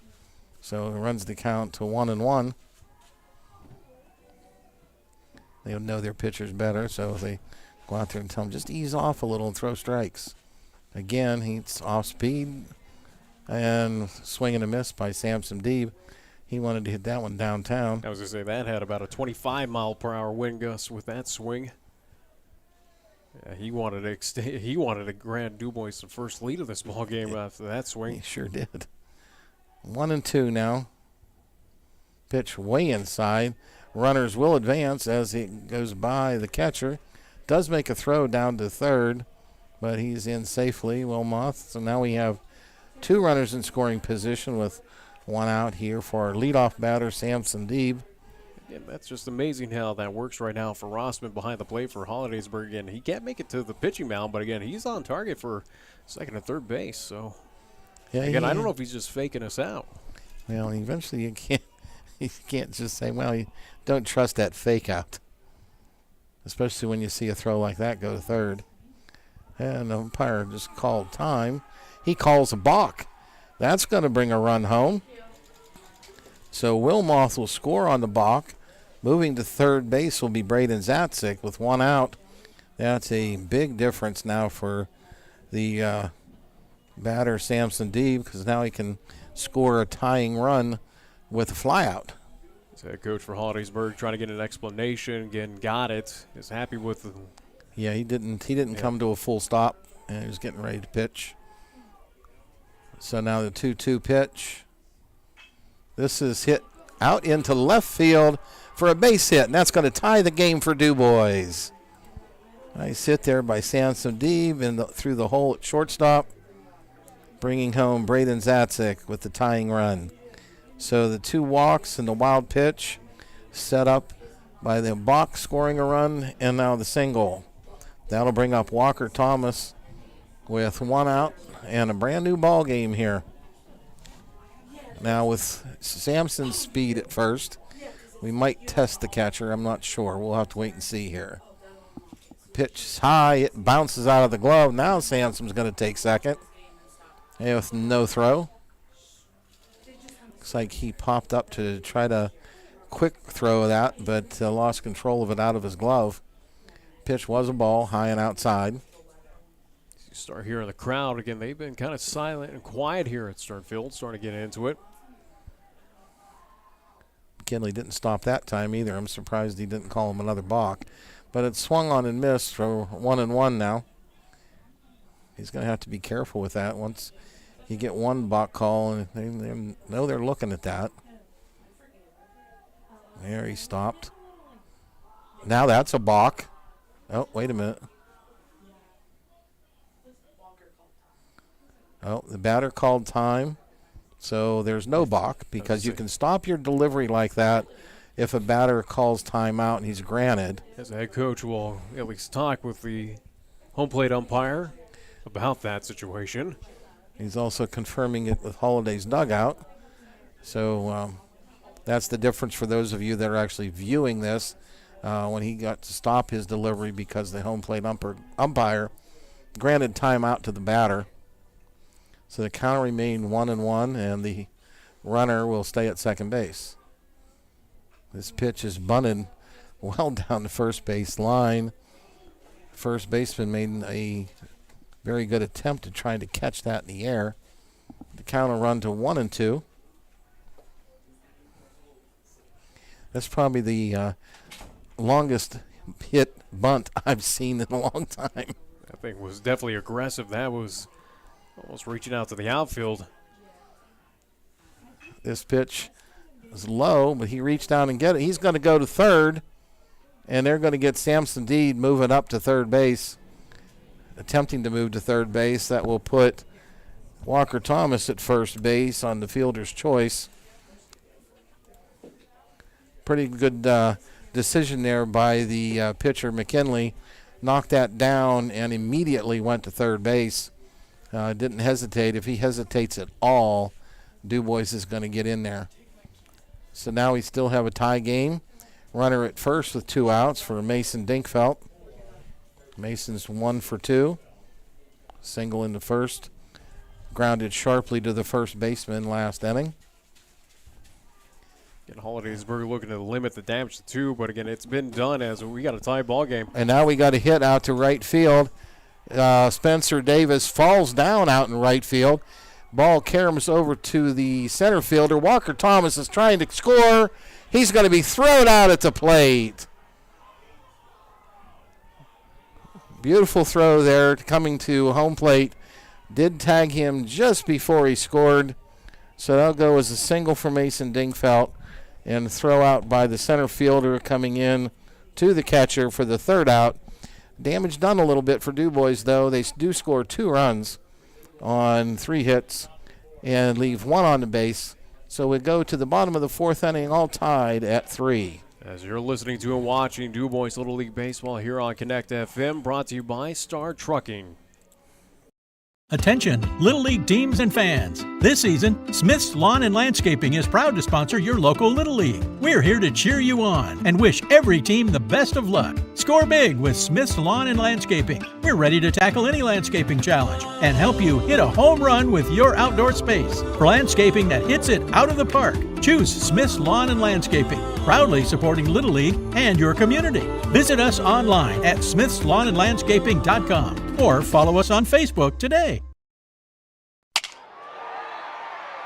Star Trucking wishes the DuBois Little League teams good luck during the 2024 All-Star season. Right now, Star Trucking is looking for players to join their team. Now hiring day cab drivers in the Pittsburgh, Ohio, and West Virginia region. Shift work, guaranteed pay, 7 days a week hauling sand for the oil and gas industry. Apply online at startrucking.com. That's startrucking.com. Making trucking great again.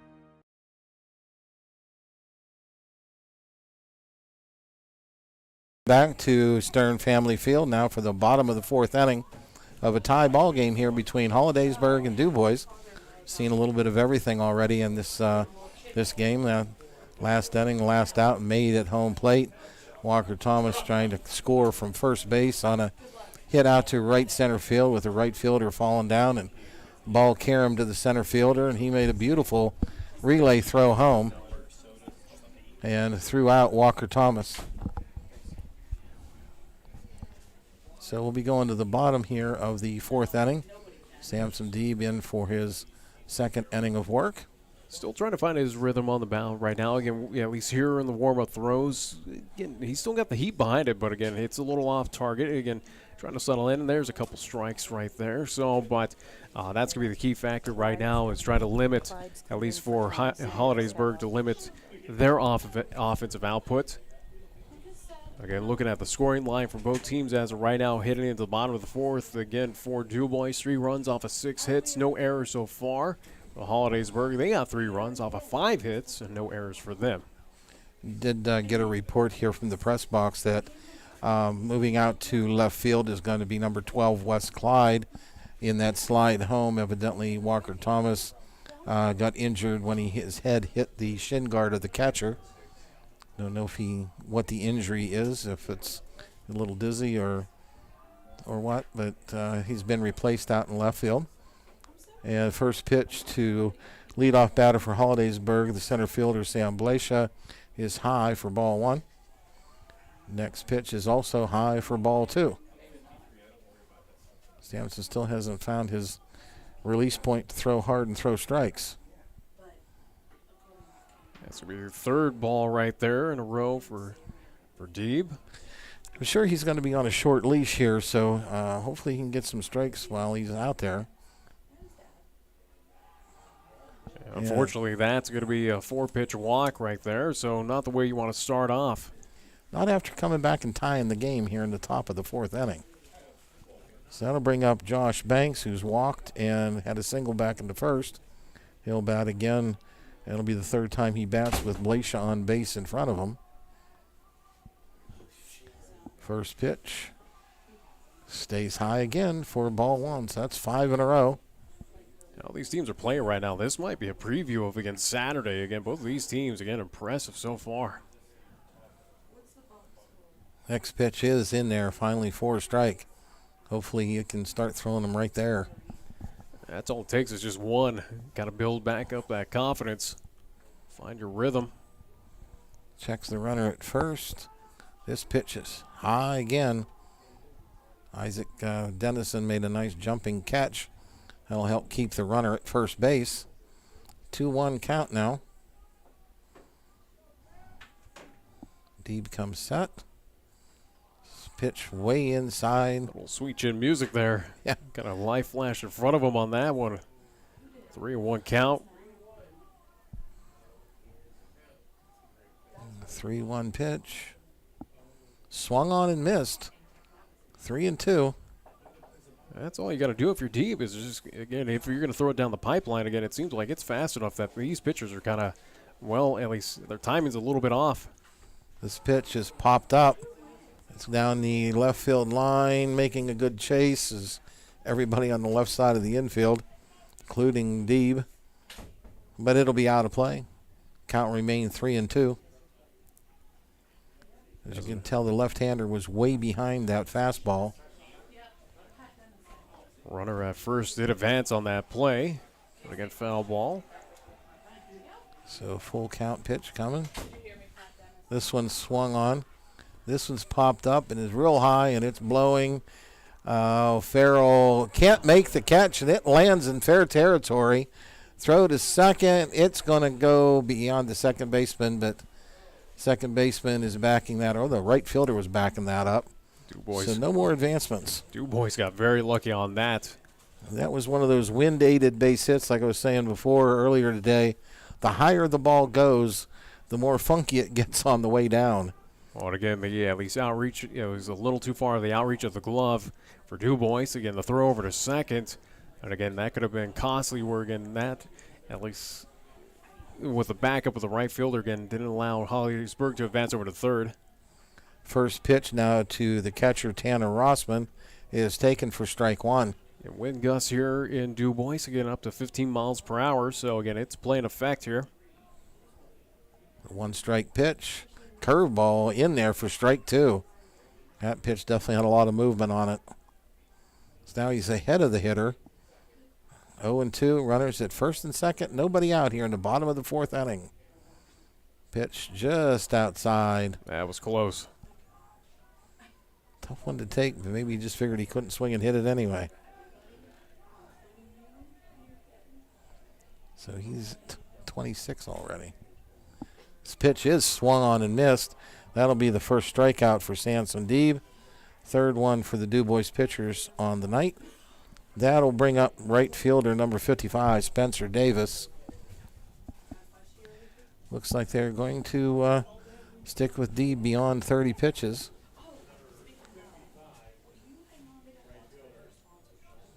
As he's starting to settle in, and again, as you mentioned, picking up his first strikeout there. Pitch taken a little bit low.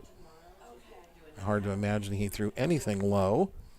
It is 1-0. Especially on the large strike zone that is for Davis here.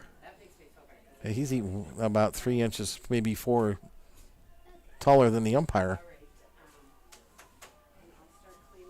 Second baseman, or at least runner over at second for Holidaysburg with a sizable lead. Again, the look over to second.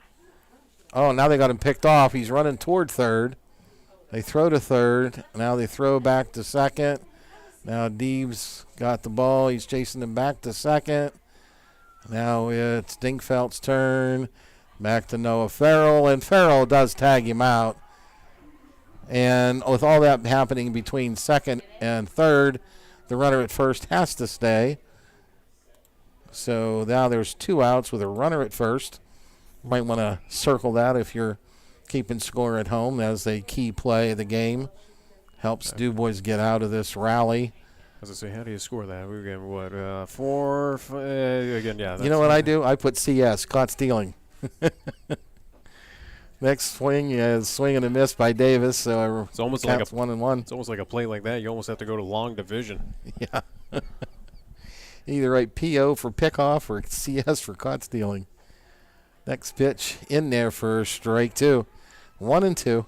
So even with the mishap, at least in the field early on for DuBois in this bottom of the 4th, a chance for them to get out of here with no damage done, as Davis will call timeout of the plate. They did actually give Noah Farrell an error on that play. And Davis goes for the high cheese and strikes out. So that'll end the inning for Holidaysburg with no runs on no hits. 1 error, stranding 1 runner. So go to the top of the 5th inning, all tied at 3.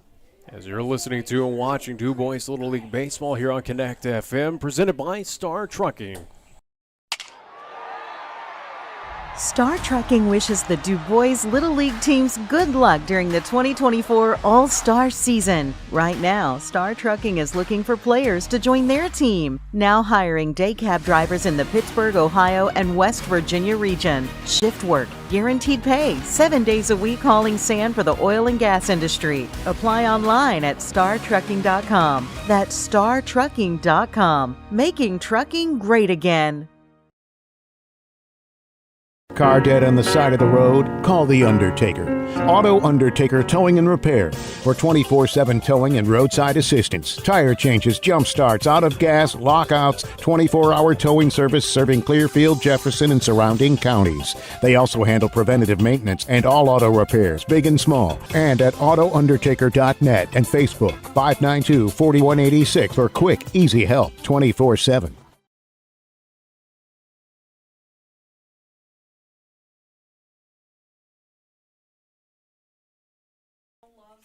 Well, welcome back to Stern Family Field here in DuBois. As right now, as we head to the top of the 5th, it is a tie ball game between DuBois and Holidaysburg, 3-3. What has been a thrilling ball game, day 2. This is the final game here of the senior state tournament again for day 2. Again, so far we know that Upper Moreland awaits the winner of this ball game tomorrow, 8 o'clock here in town. Again, the loser of this ball game, they will face off against Downington West at 2 o'clock here at Stern. So right now, again, it's been a thrilling excitement. Again, we've seen so much going on here. We still got a lot of baseball here left to go. Again, a 7-inning contest here, at least a part of this senior league. As DuBois up to the plate here, looking to take their first lead.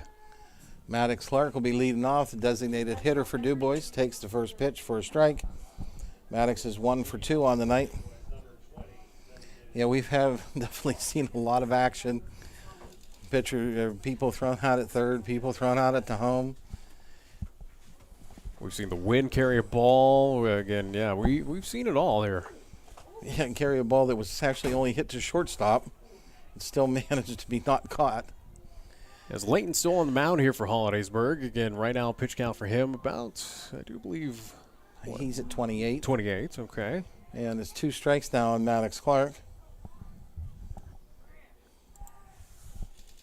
This pitch, it hits him. Not something you want to do on an 0-2 count, hit the batter. Well, for DuBois, it happens, and just like that, you get the leadoff man on board. And with another speedy runner at first, don't know whether we're going to test that arm yet of that catcher or not. Again, that is the ultimate question here in this ball game. Again, who knows what's going on with Rossman? Again, he's made some beautiful throws on the long distance side. The short game, though, is something he's got to work on. So Noah Farrell will step in. Noah did have 3 hits last night, but he's grounded out to short and walked so far tonight. First pitch, low and away. Seems to be the pitching for Holidaysburg. That's where they're trying to pitch Farrell, is low and away. Speaking of which, at least for them, warm-up pitcher right now in the bullpen. As that'll be called a strike. And even though the catcher fumbled around with that, Maddox Clark did not move to second, which looks like Coach Deeb is a little disappointed in that. Not sure if there's a miscommunication at least out there. 1-1 pitch to Farrell. It's hit sharply past the shortstop out into left field. So that'll be a single for Farrell. So now DuBois has first and second with nobody out here to start the top of the 5th inning. That'll bring up Bryson Kale.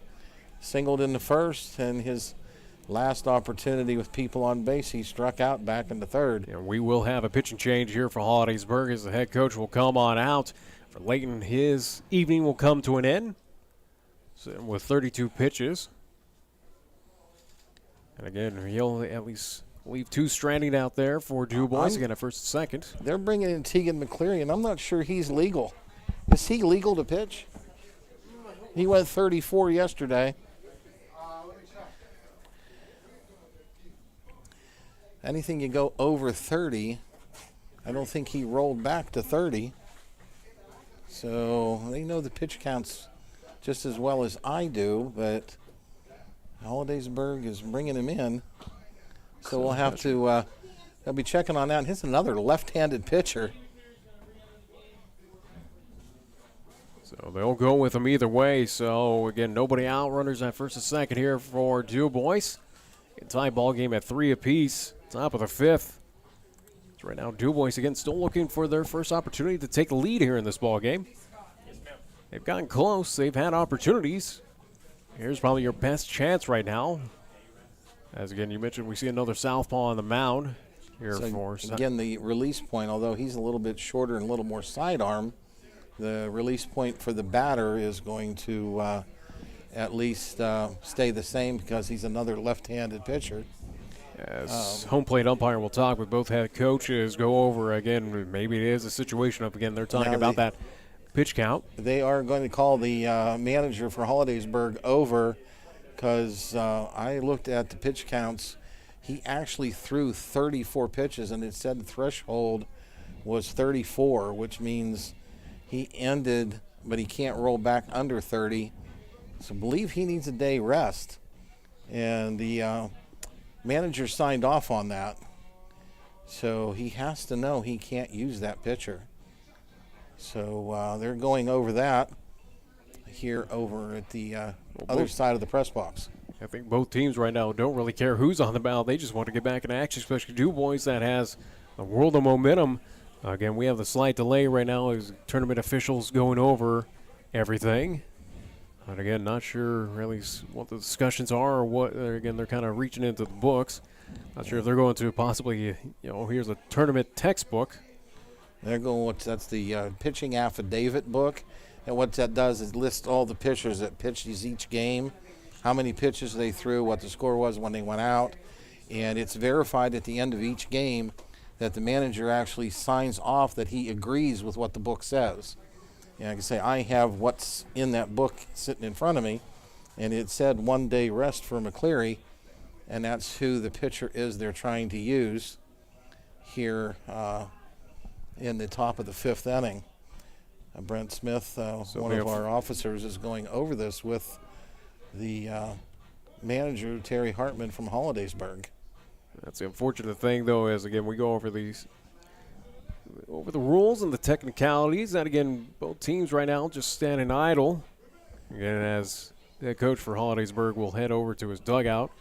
We'll see at a quicken pace to see what's going to happen here. Going to let him in or what they're doing? They're saying, hey, let's play ball. They must saying that they must have it miswritten that he did roll back to 30, which allows you to pitch again on a second day in a row. But he'll be now pitching with nobody out, first and second here for DuBois in a tie ball game, 3-3 here in the top of the 5th inning. Cleary's first pitch, called strike 1. Game that got underway at 8 o'clock as we approach 10 o'clock here in the Eastern time zone. 2 hours here so far of this ball game. Again, still in the 5th inning. Squares around to bunt, does bunt it down. Pitcher McCleary throws to first. It's behind the second baseman out into right field. One run's going to score. That'll be one run, and Noah Farrell stops at third, and Kale holds at first base. And just like that for DuBois, they take their first lead of the ball game, up 4-3 here. And again, that was a quick throw by the pitcher for Holidaysburg over. And again, it looked like alignment was a little out of sync. Yeah, the second baseman was a little bit late getting over to the bag, and their throw ended up behind the runner. And with Kale's speed, he was able to beat that throw out, even though it did go out to right field. Looks like they gave him an infield hit on that, based on the hit count on the scoreboard. Seth Wilmoth now at the plate, squares to bunt. Ball is way outside. Rossman can't get to it, and now Kale takes second base. So now we got second and third, nobody out. DuBois scored a run to take the lead now, 4-3. Seth Wilmoth waiting the 1-0 pitch. Tegan McCleary shakes off his catcher. Wilmoth squares around. He bunts it. And McCleary throws to first. And now Farrell breaks for home, and he's going to score. So a successful sacrifice there for Seth Wilmoth as DuBois scores the second run of the inning. With Bryson Kale now still out at second base with one out. That will bring up the catcher, Isaac Dennison. Now with DuBois leading 5-3. As right now, DuBois looking to at least break open the lead here. Again, leading by 2. Cleary's pitch. Short hops the catcher. He stops it, so Kale has to retreat back to second base. 1-0 now on Isaac. He sacrificed his last time up, and that led to a run. And he popped out to second back in the second inning. He's waiting the 1-0 pitch. He grounds to third base. It's fielded, long throw. Short hops the first baseman. He makes the catch for the out. Nice play on the short throw there on the first baseman. Kale stays at second base. Now with 2 outs. Third baseman, number 1, Braden Zatzik, will be at the plate. He's 0 for 1 tonight with a walk and a run scored. Now it'll be interesting to see if Kale doesn't try to steal third. He's not being held on. I don't anticipate him to be aggressive here. Well, with Rossman, this might be the chance to test that arm. Now it's 0-1 on Zatzik. Yeah, second and shortstop right now, not running over. McCleary throws low and inside. Now Rossman actually runs the ball out to chase Kale back to second. 1-1 now on Zatzik at the plate. DuBois still looking to add some runs here with 2 outs.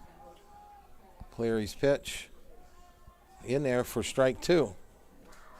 They're definitely testing Rossman. They're encouraging him to get out of at least behind the plate. Take a look over to third. 1-2 pitch now coming to Zatzik. Now they're dancing around out there with Zatzik with the second baseman and shortstop. McCleary steps off. We'll be back to action here. So Kale's being held on now by the second baseman. McCleary comes home. Pitch called, strike 3. Takes a looking.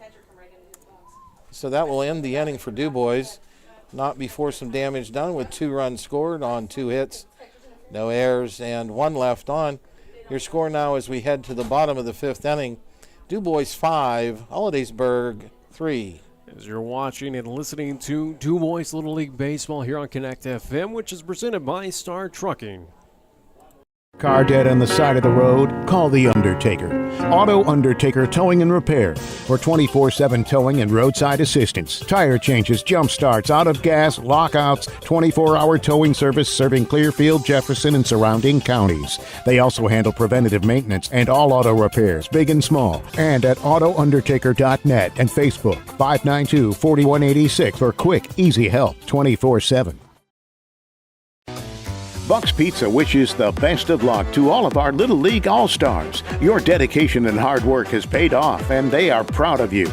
Congratulations on a great season. Buck's invites you to fuel up before the game or refuel after a delicious $7.99 pick-a-meal. Or get a family special starting at $17.99.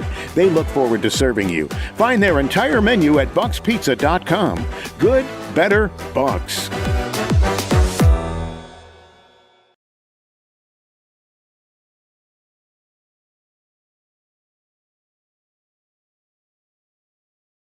To Stern Family Field here as we have the fans on their feet singing "Take Me Out to the Ball Game," as DuBois has kind of turned the crowd around now that they're in the lead at 5-3 here in the bottom of the fifth inning. Holidaysburg coming to bat. They'll have their first baseman and starting pitcher, number 15, Cole Hartman. As you got an explanation during the break of, again, the pitching situation for Holidaysburg. Yeah, they had him recorded at 34 and the threshold at 34, but his prior batter was 27. So he's good to go. Yeah, his threshold actually should have been listed at 30. They actually pulled the pitch count sheet that shows where each batter ended, so they knew that he ended at 27. So that allowed him to be able to pitch today on 1 day rest, or no day's rest. First pitch from Deeb to Hartman is way outside for ball one. This pitch high for ball two. That's a situation right now for Deeb is that, again, got to settle down. Yeah, he needs to take maybe 1 mile an hour off and just put it across the plate. That pitch is in there. That's about what he did. 2-1 to Hartman, who's 2 for 2 tonight. As I say again, with the delay of the home plate umpire on his strike calls, you got to hold your breath. That pitch is swung on and missed. 2-1, well behind that fastball. Well, Hartman seems to have something in his eye. He's okay. Nods and gets back in the box. Waiting the 2-2 pitch. Deeb fires it past him for a swinging strike three. So that's 3 strikeouts now in a row for Sampson. It'll bring up Donald Miller, the second baseman. I think talk about Hartman again having something in his eye again. I saw earlier again it looked like a dust kind of cloud with again the wind here at Stern Field. Again, not sure if that was playing a little factor. Miller awaits the first pitch off speed. It's in there for a strike. I think he kind of got fooled there, expecting a fastball and something off speed. 0-1 pitch. Right down the middle for strike two. 0-2 now on Miller. He's flied out and walked. 0-2 pitch. Swung on.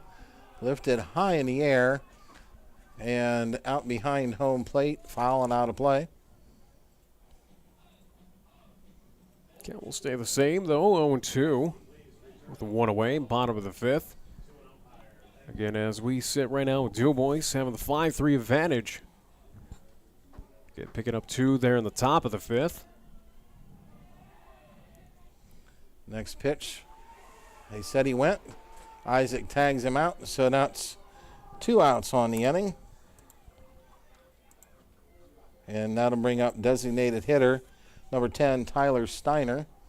And that was a key pitch for Sampson because he's at 44, so hopefully he can get this out. He'll roll back to 44 if they want to make a decision here on him. Pitch called strike one.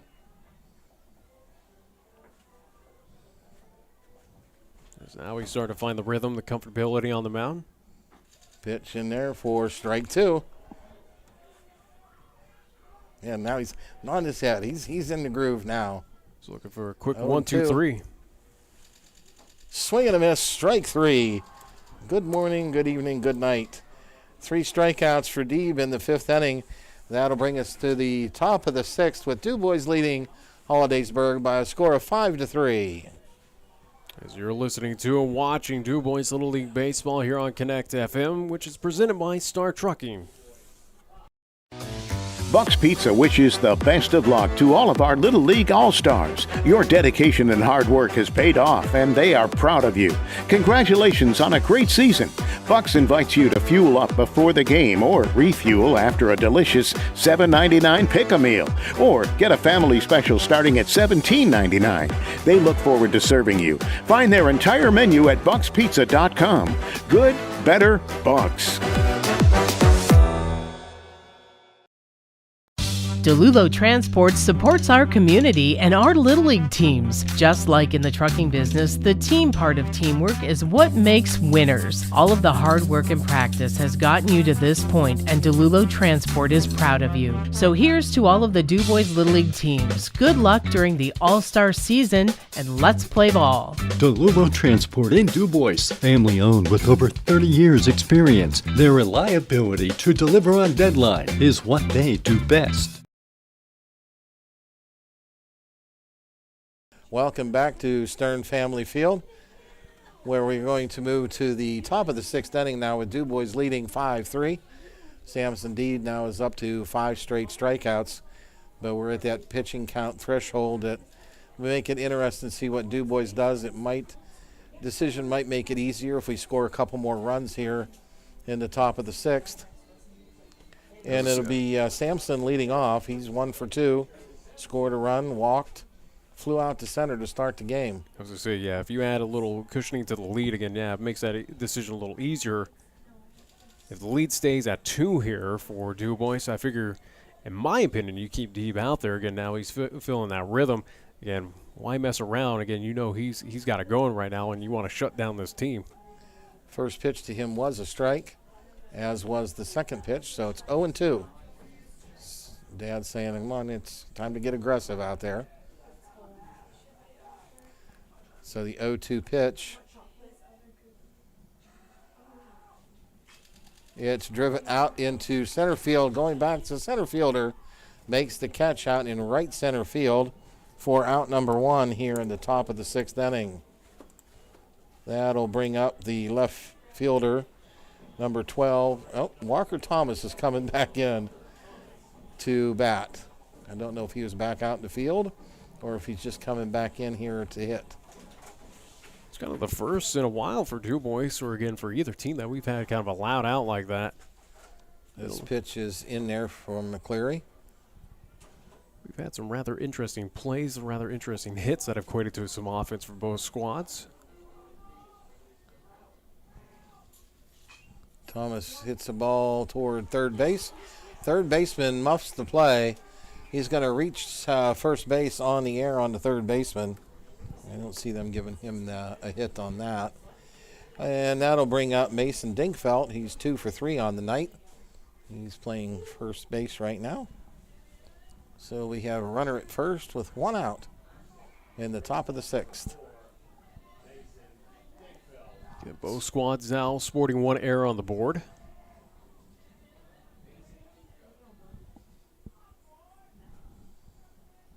McCleary's checking the runner at first. And he fires it to first. Walker Thomas gets in easily. Again, his left-handers facing first base can stare down the runner, looking directly at him. He takes a big lead, then he shortens it. That first pitch plucks Mason in the shoulder, so he'll be on first base on the hit by pitch. Walker Thomas advances to second, and that'll bring up our designated hitter, Maddox Clark, who was hit by a pitch the last time up. So another interesting situation here for DuBois at the head. Runners at first and second, again 1 away. And we have speed at the plate, so we'll see if Coach Deeb wants to try to play small ball again and see if he can get some runs produced that way like he did last inning. Chasing the runner back to second.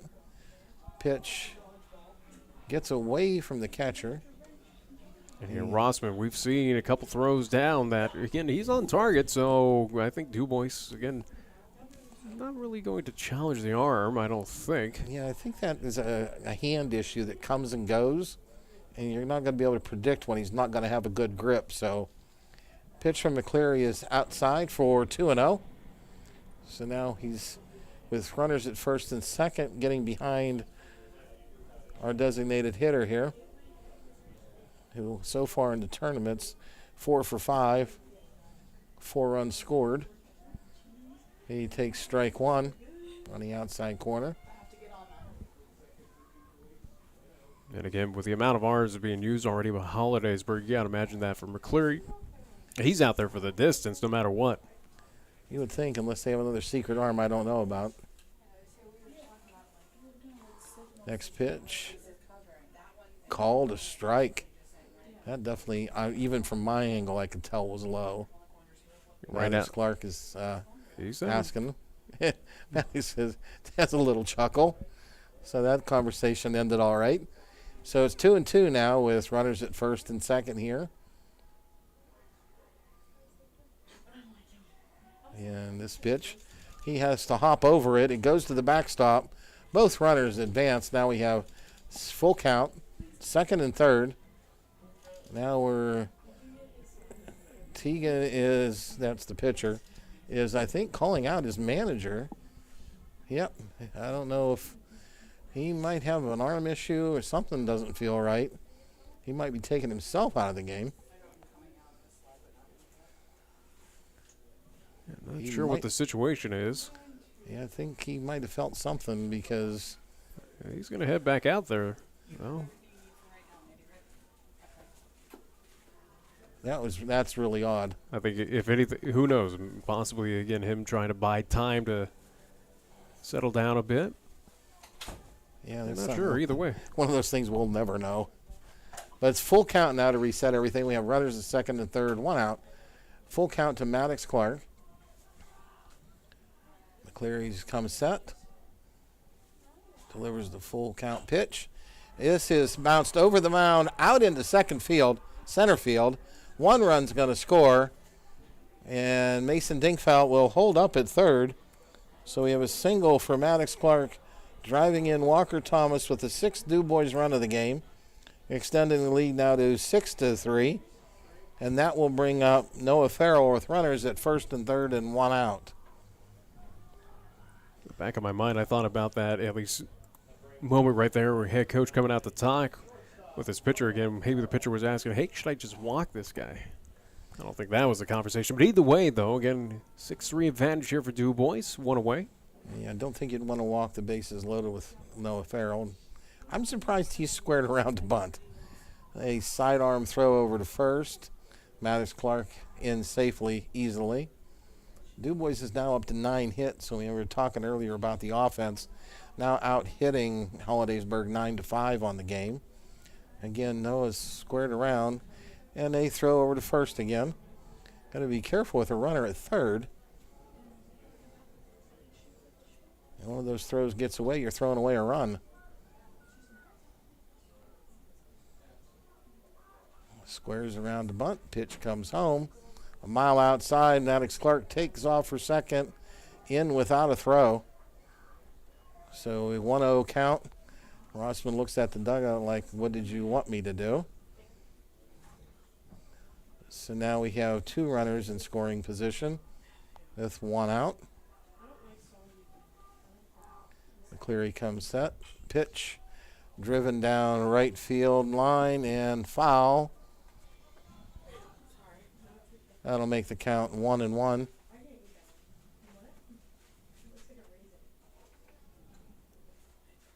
Now with the 3-run advantage again, we go back to, again, even though offense still going here for DuBois, it's now my kind of sense on what they do with Deeb. Yep. This is hit to third. He's going to look home, but go to first for the out. Dingfeld comes in to score the 7th run for DuBois, second this inning. So a productive out there by Noah Farrell, grounding out to third base. And Maddox Clark now is at third with 2 outs. And center fielder Bryson Kale up to plate. He is 2 for 3 on the night.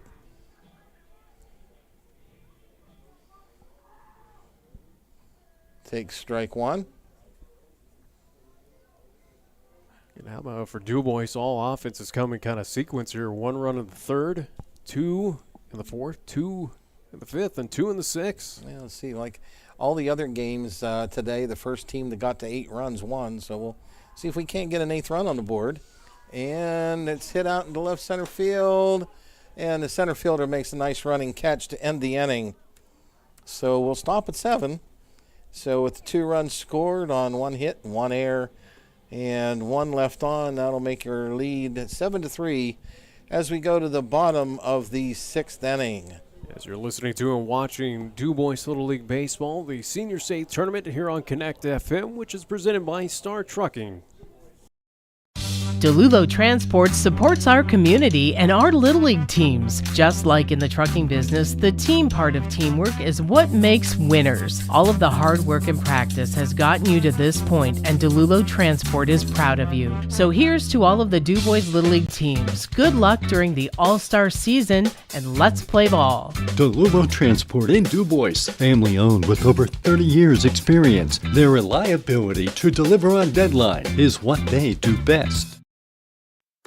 The Infused IV Bar sends the best of luck to the DuBois Little League All-Star teams. At Infused IV Bar, they're focused on your wellness. Their physician-supervised IV therapy bar offers over 15 different vitamin IV drips and vitamin injections that can assist in reversing the daily stresses of life while rehydrating and replenishing your body. Infused IV Bar appreciates all the coaches, players, and parents' hard work and dedication. Congratulations on a great season.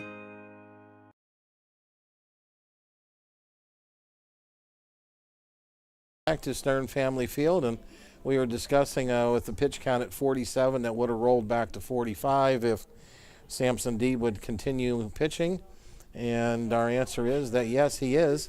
He is out on the mound to start pitching here in the 6th inning. Again, in my mind, it's a smart move here. I think that's the best move. Again, why mess around where he's starting to find his rhythm? Again, you mentioned 5 straight strikeouts for the guy that, again, don't allow Holidaysburg to gain any momentum. Just take him out of the ball game now. And he fires that first pitch in there, first strike, to the leadoff batter for Holidaysburg, their left fielder, Evan Schneeberger. Next pitch is a little high for ball 1. As right now, you're down, at least for Holidaysburg, you're down to your final 6 outs. Now, final 6 for tonight. They do get to go to the loser's bracket. This pitch is fouled off straight back into the backstop. So it's 1-2 now on Schneeberger, who is 0 for 2. He reached on a fielder's choice in the 3rd, flew out to center in the 2nd. The next pitch, little off speed, left high. 2-2. I think that was just to change the eye angle on the batter. That pitch is just missed low. Now you don't want to be walking people after you left out there with the strikeouts. 3-2 pitch. Grounded toward second. Oh, the pitcher cut it off and throws to Mason Dinkfeld to complete the out. That'll break the streak of strikeouts, but pitcher fields it and throws the player out. And that will bring up the pitcher, number 30, Tegan McCleary. His first trip up against Seth Wilmoth. Back in the 2nd inning, he struck out. He re-entered to come back in and pitch. He'll face Samson Deeb with 1 out and nobody on. As we'll wait for Holidaysburg to close the door to the dugout. Deeb's first pitch in there for strike 1.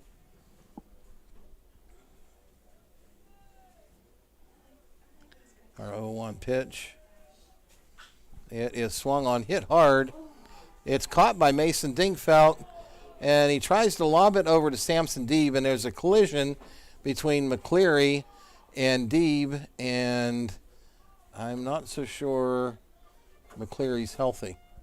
Not sure what the dugout or the pit umpire is pointing at. Maybe he's just pointing for the coach to come out, check out his pitcher at first base. Oh, coach is not moving right now, or at least... Well, the first base coach is there talking to McCleary, and he's walking around. Seems to be okay. I wonder how Samson Deeb is, because that was quite the collision. What happened was Mason Dinkfeld made a heck of a stop. He dove to his left Now he's toward his right, toward left field. Made a nice catch on the ball that looked to me like it was headed out to right field. Lobbed it over to Sampson trying to cover first. And he beat it out for a single. So he's at first base. Deeb's back on the mound. Say both players are okay as we're back to action. Runner at first, one away. First pitch to the leadoff batter, Sam Blaisha, is high and inside. Blaisha's reached base all 3 times, 2 hit singles and a walk, and he takes strike 1 now, 1-1. He was I believe he was the first batter that Deeb faced, and he walked him. He's now ahead 1-2 as Blaisha sees another strike taken. Right now, if you're Deeb, what you're asking for is a nice little liner to at least cause a double play. Or a swing and a miss at a high, hard cheese ball. I'll take that, too. We'll take that for 2 outs. So now we have a runner at first and 2 outs. That'll bring up Josh Banks, the shortstop for Holidaysburg. I think he's confirming the 59, which means that he must be looking at having Sampson pitch to this batter, and what will happen is he'll roll back to 59, which puts his threshold at 45, which means he only needs 1 day rest. That would be tomorrow, and he would be available then for Friday. So 2 away, runner at first here for Holidaysburg. First pitch swung on, popped up on the infield, and first baseman Dinkfeld comes in, catches it right behind pitcher's mound for the 3rd out of the inning, and that'll put him right at 60 pitches. So there will be no runs on 1 hit, 1 left on, and we'll head to the top of the 7th inning with DuBois leading Holidaysburg by a score of 7-3. As we'll be back after this quick timeout as you're listening to and watching DuBois Little League Baseball here on Connect FM, which is presented by Star Trucking. Each day in Pennsylvania, there's at least 15,000 children taken from their homes due to abuse or neglect. Foster parents provide homes to these needy children. Lifespan Family Services trains, supports, and compensates foster parents to address this problem. Call Lifespan Family Services today at 375-1314 or drop in at the DuBois Mall or at Lane Avenue in Punxsutawney. Lifespan Family Services, helping people help children every day. 375-1314. The team at Napa Auto Parts is behind all of the DuBois All-Star Little League teams. Just like in their business, the team part of teamwork is what makes winners. All of the hard work and dedication has gotten you to the All-Stars, and the Napa team is proud of you. Congratulations, and you will hear us cheering you on. If you need auto parts, visit Napa Auto Parts and experience the Napa know-how.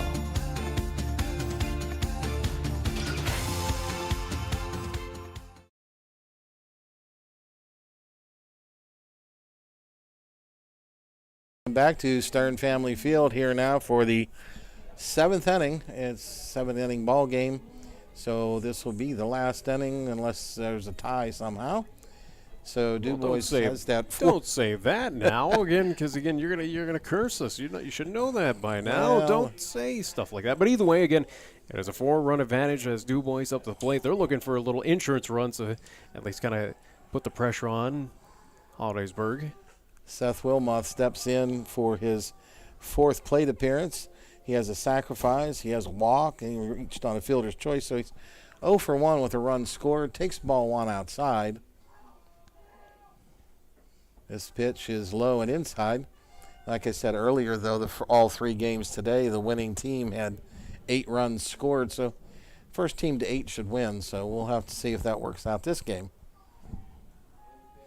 2-0 pitch. Ball 3.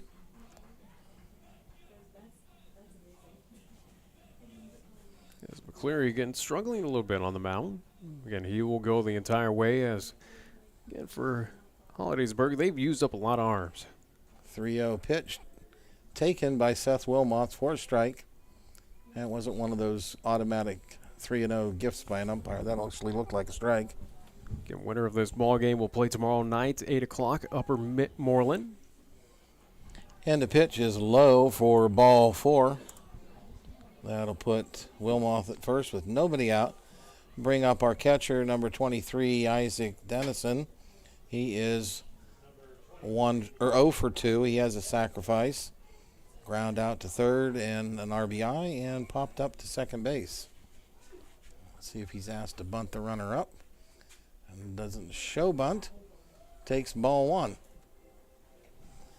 Looking down at Coach Deeb, and unless standing still with your arms crossed is the bunt sign, he's going to not bunt. Waiting the 1-0 pitch. It's a strike. It goes off the catcher, off the hitter, and off the umpire. But no advancement by Wilmoth at first. Evens the count at 1-1. Early on in this ballgame, we thought they were going to challenge that Harmer Rossman, who was having struggles, but so far not. Strike 2 taken by Dennison. I think with that hand issue coming and going and not being predictable, plus having left-handed pitchers all the way, that shortens your lead at first, so I think they're just being careful. This pitch swung on at a high pitch. Will be strike 3 for out number 1 here in the 7th inning. That'll bring up Braden Zatzik.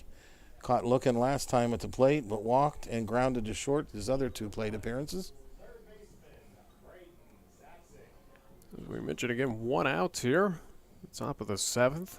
Got a runner sitting at first here for DuBois with a 4-run advantage. Cleary's first pitch is high for ball 1. And now that he's up to 37 pitches and started this batter, he's burnt for tomorrow, so he's going to probably keep going. It sets up the fact if you go to the loser's bracket, you got to play every day. Next pitch taken on the outside corner for strike 1. Well, again, it's that ever just chess match that you play with each team, and again, as you play these, these tournaments that again are day by day, trying to figure out who's healthy, who's available. Next pitch is taken for strike 2. What is going to be that winning combination to advance you on to at least winning the state title? The winner of this will head on over to the East Region Senior League Baseball Tournament happening July 18th to the 23rd up in Bangor, Maine. 1-2 pitch to Zatzik is way outside, 2-2. He was kind of living on that outside corner that Zatzik doesn't think is a strike, but he ended up going way outside on that pitch.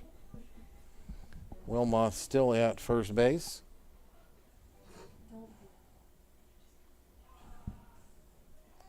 Two-two pitch. Swung on, lifted out into right field. Davis coming running in. He muffs the ball. Now he's going to get to throw to second base, and Wilmoth will be out. So that'll turn a single into a fielder's choice, or actually an error into a fielder's choice. So we'll have 2 outs now, and Zatzik at first. Samson Deeb, pitcher, coming to the plate. At least the would-be pitcher. Again, we'll see if he heads on out there to close it out in the bottom of the 7th. McCleary comes set. They're now holding the guy at first. At first, they weren't even holding Zatzik on, but Tanner came over running in behind him to cover first base. But Deeb took ball 1. Hartman is now holding him on at first. Pitch home, taken for strike 1 on that outside corner, and Deeb shaking his head just like Zatzik was. Got to take that and line it down the first base line. We have another chance at it again with the count even at 1. Wind up and pitch bounces away from the catcher, but no advancement. 2-1 now the count on Deeb. He's 1 for 3 and a run scored. Flew out to center field twice. Awaits the 2-1 pitch. There it is again on that outside corner. He's living out there. 2-2 now, evens the count. So 2 strikes, you got to get aggressive and try to do something with that pitch. Chance for Holidaysburg to get out of this half inning. This one is ripped down the third base line, foul. Count remained 2-2. Zatzik retreating back to first base. Again, thank you to everyone tuning in to tonight's ball game here on Connect FM, 96.7 FM, 99.7 FM, and ConnectRadio.fm on the online side. We do live streaming as we do on the Proietti Media YouTube channel. McCleary's got another baseball and coming set for a 2-2 pitch. This one's lifted out to center field. This one's going to be deep. Center fielder's going back. He can't make the catch. Short hops the fence. Here comes Zatzik rounding third. Throw comes home and air mails the catcher. Deeb goes to third on the play. He'll be there with a double going to third on the throw, but adds a run now to make it 8-3 DuBois here in the top of the 7th inning. That'll bring up the left fielder, Walker Thomas, who's 1 for 4 on the night with a run scored. The head coach will come on out for Holidaysburg. Not sure if we will have that pitching change. Again, with 2 outs in the magical 8 number, as you alluded to there, Joe, has been acquired by DuBois. Again, all teams today in that 8th spot to win. Well, he'll roll back to 45 and only need 1 day rest, so they are changing pitchers, as they got a lot of games potentially to play coming back through. Again, winner of this ball game tomorrow, 8 o'clock, Upper Moreland, as it seems that will be DuBois, and we will bring that game to you live here again on Connect FM. Loser, again, plays tomorrow at 2 o'clock. They will take on Downingtown West. That'll be at 2 o'clock here at Stern Field, as that'll be day 3 of the Senior State Tournament happening here. They're bringing in the center fielder, yet another left-hander, to possibly finish this game, as McCleary's going to go back out to center field. So we'll have kind of a straight switch there on positions and players. I wonder with this team right now, do they have a single right-hander at all? Well, I kid about that, but again, they've sported a lot of southpaws. Well, if you add Leighton McKinley to this list, and now Sam Blaisha, this will be the 7th different pitcher Holidaysburg has used in the last 2 games. Last night's 14-13 affair, and now the 8-3 DuBois game here. And based on his pitching motion, it does look like he's pitched before. He looks pretty settled on a decent windup here. So it's not like last night where we thought maybe that the pitcher from South hadn't pitched much. Evidently, Holidaysburg goes 7 deep on the pitching staff. As you'll get a couple warm-up throws. Do want to at least update folks on the MLB side. Score update live from Milwaukee, Wisconsin, as the Brewers got a 6-0 advantage over the Pittsburgh Pirates. That is top of the 8th inning out there. Well, the Pirates did score 12 last night, so you can't get 12 every game. Yeah, but the unfortunate thing for your Pirates out in this part of the world is, again, you're still trying to get to that 500 level, but you're still flirting with it. Again, a few days yet to at least go until we hit All-Star break in Major League Baseball. Again, the All-Star game happening now in Arlington, Texas. Yeah, the Texas Rangers, the defending World Series champs. Our rookie phenom Skeens has made the All-Star game, starting out 5-0. My team plays in the unfortunate division of the Dodgers and whatnot, and again, they always have that lead. So, you say your team, which is the San Francisco Giants. Oh, okay. Well, what can I say though? My Giants, again, they got 3 titles compared to those Dodgers, so we'll take it. So Walker Thomas steps in with a new pitcher on the mound.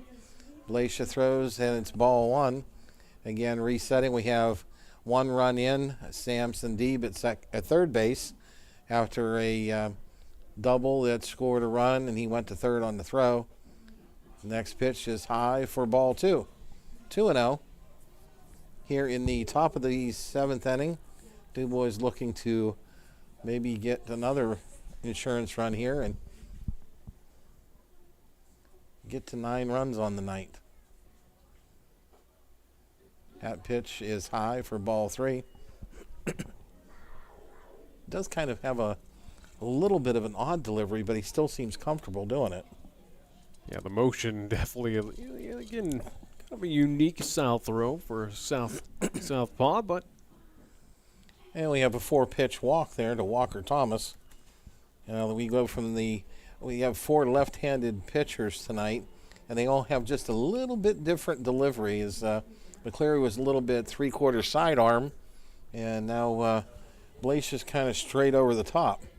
Straight over the top with almost, it feels like a pause. And then there goes Walker Thomas heading to second base. He's going to reach there. Now they got Deeb in a pickle, as they call it. And he reaches back to get back to third. Good heads-up play there by DuBois, recognizing that there was no one paying attention over at second, so again, easily takes that. So you're going to get a free base and puts another running and scoring position with 2 outs. With Dinkfeld coming to the plate, he's 2 for 3. Also been hit by a pitch and scored a run. So he's been busy on the base paths. And he takes strike 1. Last night he reached 4 times, got beamed once, 2 walks and a base hit. So he was on base all 4 times last night. He's having a good tournament so far. That pitch he holds up, takes, and it's ball outside, so it evens the count at 1. You're asking right now, again, 8-3 advantage for DuBois. Again, doesn't matter if they hit that 10-run mercy roll. Again, it doesn't take an effect. As again, we got to hit that bottom of the 7th either way. Yes, we will. Dinkfeld fouls that one off the pipe behind home plate. It's 1-2 now.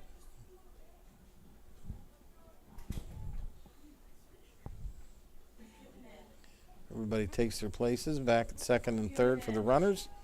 And the pitch. Slow roller. First baseman runs over to make the play and beats Mason back to first base for the last out of the inning. But not before DuBois adds 1 more to their lead, scoring 1 run on 1 hit. No errors and 2 left on as we move to the bottom of the 7th inning with DuBois leading Holidaysburg by a score of 8-3. As you're listening to and watching DuBois Little League Baseball here on Connect FM, which is presented by Star Trucking.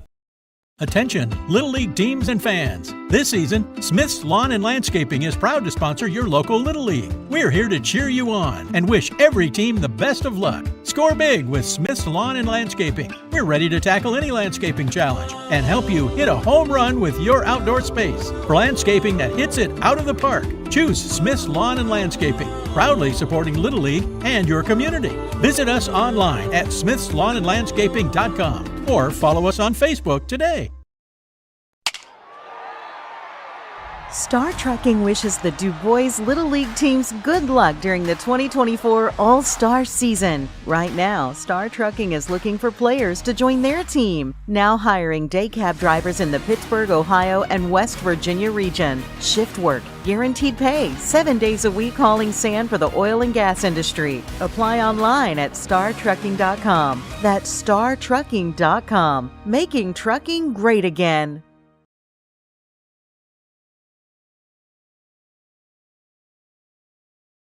Back to Stern Family Field, and we have some changes for DuBois with Samson Deeb at that 60 pitch mark. That means he only needs 2 days rest, so he'll be eligible to come back on Saturday. So he's back at shortstop. Noah Farrell moves from short back to first, and Mason Dinkfeld being called on to finish the game here for DuBois on the mound. The recap very quickly of this ball game is pretty much anything and everything has happened here, but again, it's been all positive, thankfully, for DuBois. Again, quickly looking at the line scores for both squads: 8 runs, 10 hits, 1 error for DuBois, 3 runs, 6 hits, 1 error for Holidaysburg. As right now, again, 3 outs remain for at least both squads. Again, for right now, as it sizes up, DuBois should advance to at least tomorrow's ball game at 8 o'clock on the winner's side to Upper Moreland. They should.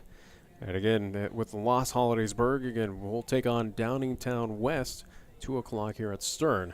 I'm not sure what the umpire's staring at. He's staring right back to the press box, and nobody here in the press box is even looking back at him. Oh, but Coach Hartman from Holidaysburg is discussing something in the pitch count area. Mason Dinkfeld hasn't pitched since Emporium, so unless it's kind of a match of, hey, they challenged my pitcher, I'm going to challenge yours. So again, I don't know. Well, there's nothing to challenge when the guy's not even on the pitch count list. Well, again, you had that delay that was at least probably in Holidaysburg's at least defense probably thought that was a waste of time. So kind of wasting time as well too. Again, who knows in this situation? Again, seems like this is kind of a rivalry game to an extent. Both teams know each other very well. DuBois, it looks like, as of right now, he's come out ahead here. Made just 3 more outs. Pretty sure DuBois and Holidaysburg even play each other in high school ball. There you go. Which Dinkfeld, Deeb, Farrell, and maybe a couple of these guys that are on the field are on the varsity team from DuBois. First pitch from Dinkfeld, swung on, popped up, taking a good look to see if he can catch it is Noah Farrell, but it'll fall foul out of play for strike number 1.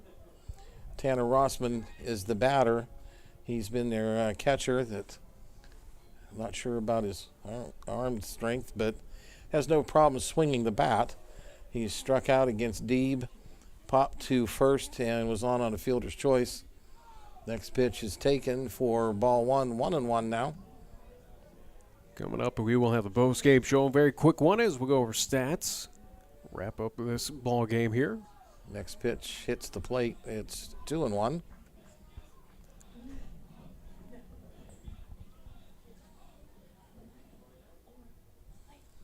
The 2-1 pitch swung on, hit just foul down the third base line.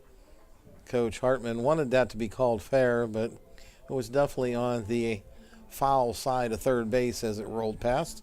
That'll run our count to 2-2. Kind of like a coach trying to make his effort, or at least trying to make that call for the ump. Yep. You never know. He may see him point fair and decide to point fair. Kind of sway that decision, but that time did not work. Count. It's actually 2-2 because he took the first pitch for a strike. That is correct. And they put it on the board now. So the 2-2 pitch from Dinkfeld. Off speed, and it's short for ball 3. 3-2.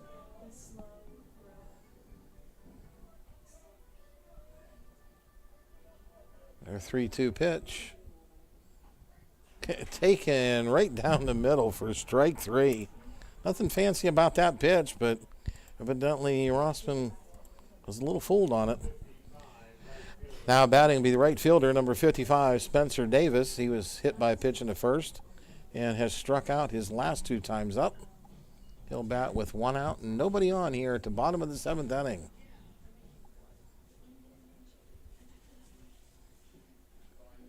Pitch is swung on and missed. The pitch that was well low. 0-1. Kind of looked like a breaking ball there. That fooled Davis. Whiffed on that one. The 0-1 catches the outside corner for strike 2. Now he's shaking his head about the outside corner pitch. He's almost standing right on top of the plate. Pitch is called a ball. His toes are like right on the line, right next to the plate. He kind of tippy taps it again. You see him step a little backwards. And now he's grounded toward second base. And second baseman runs to first base. A little bit of a collision with Davis, who gets up and is okay, but he is out on the play. Second baseman didn't want to risk trying to lob that over to Noah Farrell, but no damage done. As the out is recorded, so there'll be 2 outs and nobody on. DuBois 1 out away from advancing in the winner's bracket. But tough out coming up here in Cole Hartman, their first baseman. He's got 2 singles and a strikeout on the night. Head coach for Holidaysburg will check on Davis, make sure he's okay. He is under his own power walking back to the dugout, which is good to see.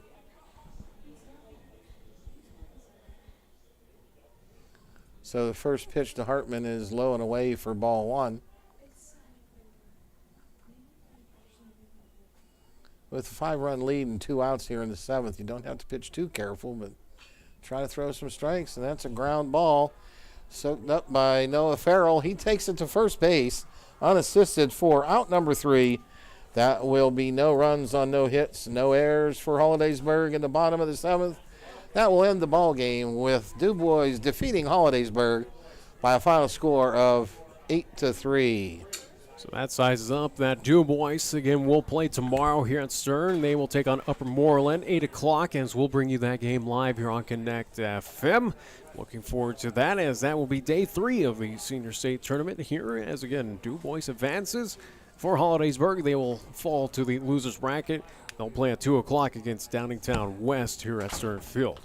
After this 1 minute timeout, we'll be back with stats, wrap things up, as you're listening to and watching DuBois Little League Baseball here on Connect FM, which is presented by Star Trucking.